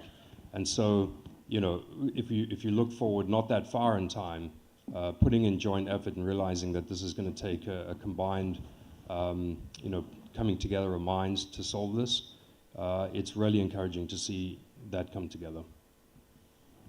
Toby, I really want a tough issue here. Dave Turk, the Deputy Secretary of Energy, you mentioned Granholm, and Suralak Sharma both talked about Scope 3. It was a starting point of the conversation. And I think it's important just to take it head on. Maybe there's not commonality in how to address this right now, but what is the right perspective of how industry is thinking about this and how these climate conversations are impacting that view? Yeah, I'm all for advancing the scopes. I think let's knock out scope 1 and 2 first, and then let's talk about what we can do next. I mean, at EQT, we're going to be net zero on scope 1 and 2 emissions by 2025. So I think as America's largest natural gas producer, if we can do it, others can do it, and we're leaving a trail of breadcrumbs to help others along the way. But let's not. I don't think the conversation is scope 3. I think we need to be talking about scope 4, which is not the emissions associated with using the product. It's the emissions of reductions benefits when people use your product. So for us, putting out more natural gas into this world, you could look at natural gas being converted into power generation as a 30 million or a 20 million ton scope 3 emissions carbon footprint. But if that natural gas replaces an equivalent amount of coal, 50 million tons of power gen from coal, we've saved the world over 30 million tons of emissions. So I think it's really important for us to look at everything that we do holistically, because it's not just one country, this whole thing is connected. And yeah, at the end of the day, taking a holistic approach, getting on a scope 4 footprint would be really, really impactful. And listen, I think if we get to a place where we've replaced all the coal and there's no more coal, there's no more environmental emissions reductions from natural gas, and there's better alternatives, then replace the natural gas. But just understand, not only are we launching the most LNG to the world to replace coal, we're also working on taking our carbon footprint to zero and transitioning gas to a zero carbon energy solution, whether that's from hydrogen or what we're really excited about is with carbon capture. One of the biggest things that's been missing from the carbon capture space, because this has been around for a long time, but we've never really had the incentives that we needed to think about sticking the CO2 underground. All that changed with IRA. We've got really good incentives with the 45Q now that motivate us to want to stick the CO2 underground. We've now got technology that Lorenzo's working that is going to solve the next biggest part of carbon capture, which ironically in this world, getting a pure stream of CO2 is a really hard thing to do. And currently to get that, you're paying carbon capture technologies $100 to $200 a ton to scrub the tailpipe of a power plant to get a pure stream of CO2 that you could then stick underground. Those solutions right now are dead on arrival when your value of CO2 is only $85 a ton. The technology that's being developed right now is going to give us a pure stream of CO2 as a byproduct, and things like you're doing with DAC is going to give us that byproduct. And now the question is, can you stick that underground for less than $85 a ton? The answer is yes. And it's even more exciting to know that, yeah, there's going to be a lot of exploration. Where do we stick it? We're going to have a lot of new reservoirs that we look at putting it, but keep this in mind. We already have existing assets connected underground that have been, that are connected to reservoirs that have proven the effective ability to store fluids underground for millions of years. That fluid is oil and gas that was trapped that we've been able to pull out. And those can be those assets that we can use to get a jump start on carbon capture immediately and using our existing depleted assets to store CO2. So I'm excited about us leading the carbon economy, and then solutions like DAC will be very much easier for them to plug into an already established ecosystem. Again, there's so many great things that we can do with natural gas to set the table for really even more amazing future opportunities. So, Lorenzo, we're running out of time here, and I want to provide you one more opportunity. Obviously, Mike and Toby have been pretty optimistic about the future of technology in this mix. We covered methane with you earlier. Are there other technologies that we should be thinking about as we move forward that you want to see at the forefront of the conversation? Look, I think you can break them down into a couple of areas. First of all, CCUS is not just the oil and gas industry, but it is across multiple industries that can really take their emissions and we can store them, and we can also do something with the CO2 because the circular economy is just around the corner and there are uses for the CO2. The next area is really also as a byproduct of having pure CO2, new technologies such as net power, which obviously Toby knows well, produces 300 megawatts of clean power and also produces a stream of 97% pure CO2. Huge opportunities there. As you go forward, direct air capture, similarly what's already been said, but also as you think of direct air capture, it's going to be necessary for multiple industries to be able to capture from the air, either, again, utilize the CO2, capture it, sequester it, but that's going to be big. And ultimately, hydrogen. Hydrogen is a valuable molecule. And I think what we've got to remember is it's an and, not an or. We've got to continue to extend the energy mix and continue to widen it with all of the areas because the world needs energy, clean energy. And if there's one thing we know, the world has benefited from the ability to provide energy, and it's brought more people out of poverty than anything else. And as we look at population increasing, I think there's a statistic that says also we've had more people that have had less energy than we've had in the past last year. We've got to see that reversed again, and that's going to be by having abundance of multiple forms of energy, renewables, hydro, hydrogen, nuclear, natural gas, and let's keep on going towards emissions-friendly and clean energy sources. Well, I think it's fair to say we'll see you all back at COP29, but preferably also at the Global Energy Forum.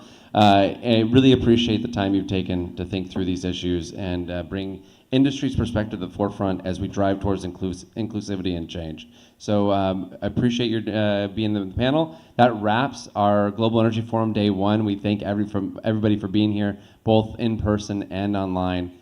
And would look forward to seeing you all on December 7th at the Global Energy Forum at the St. Regis on the Palm, where we'll be pulling together another set of dynamic conversations. Thank you.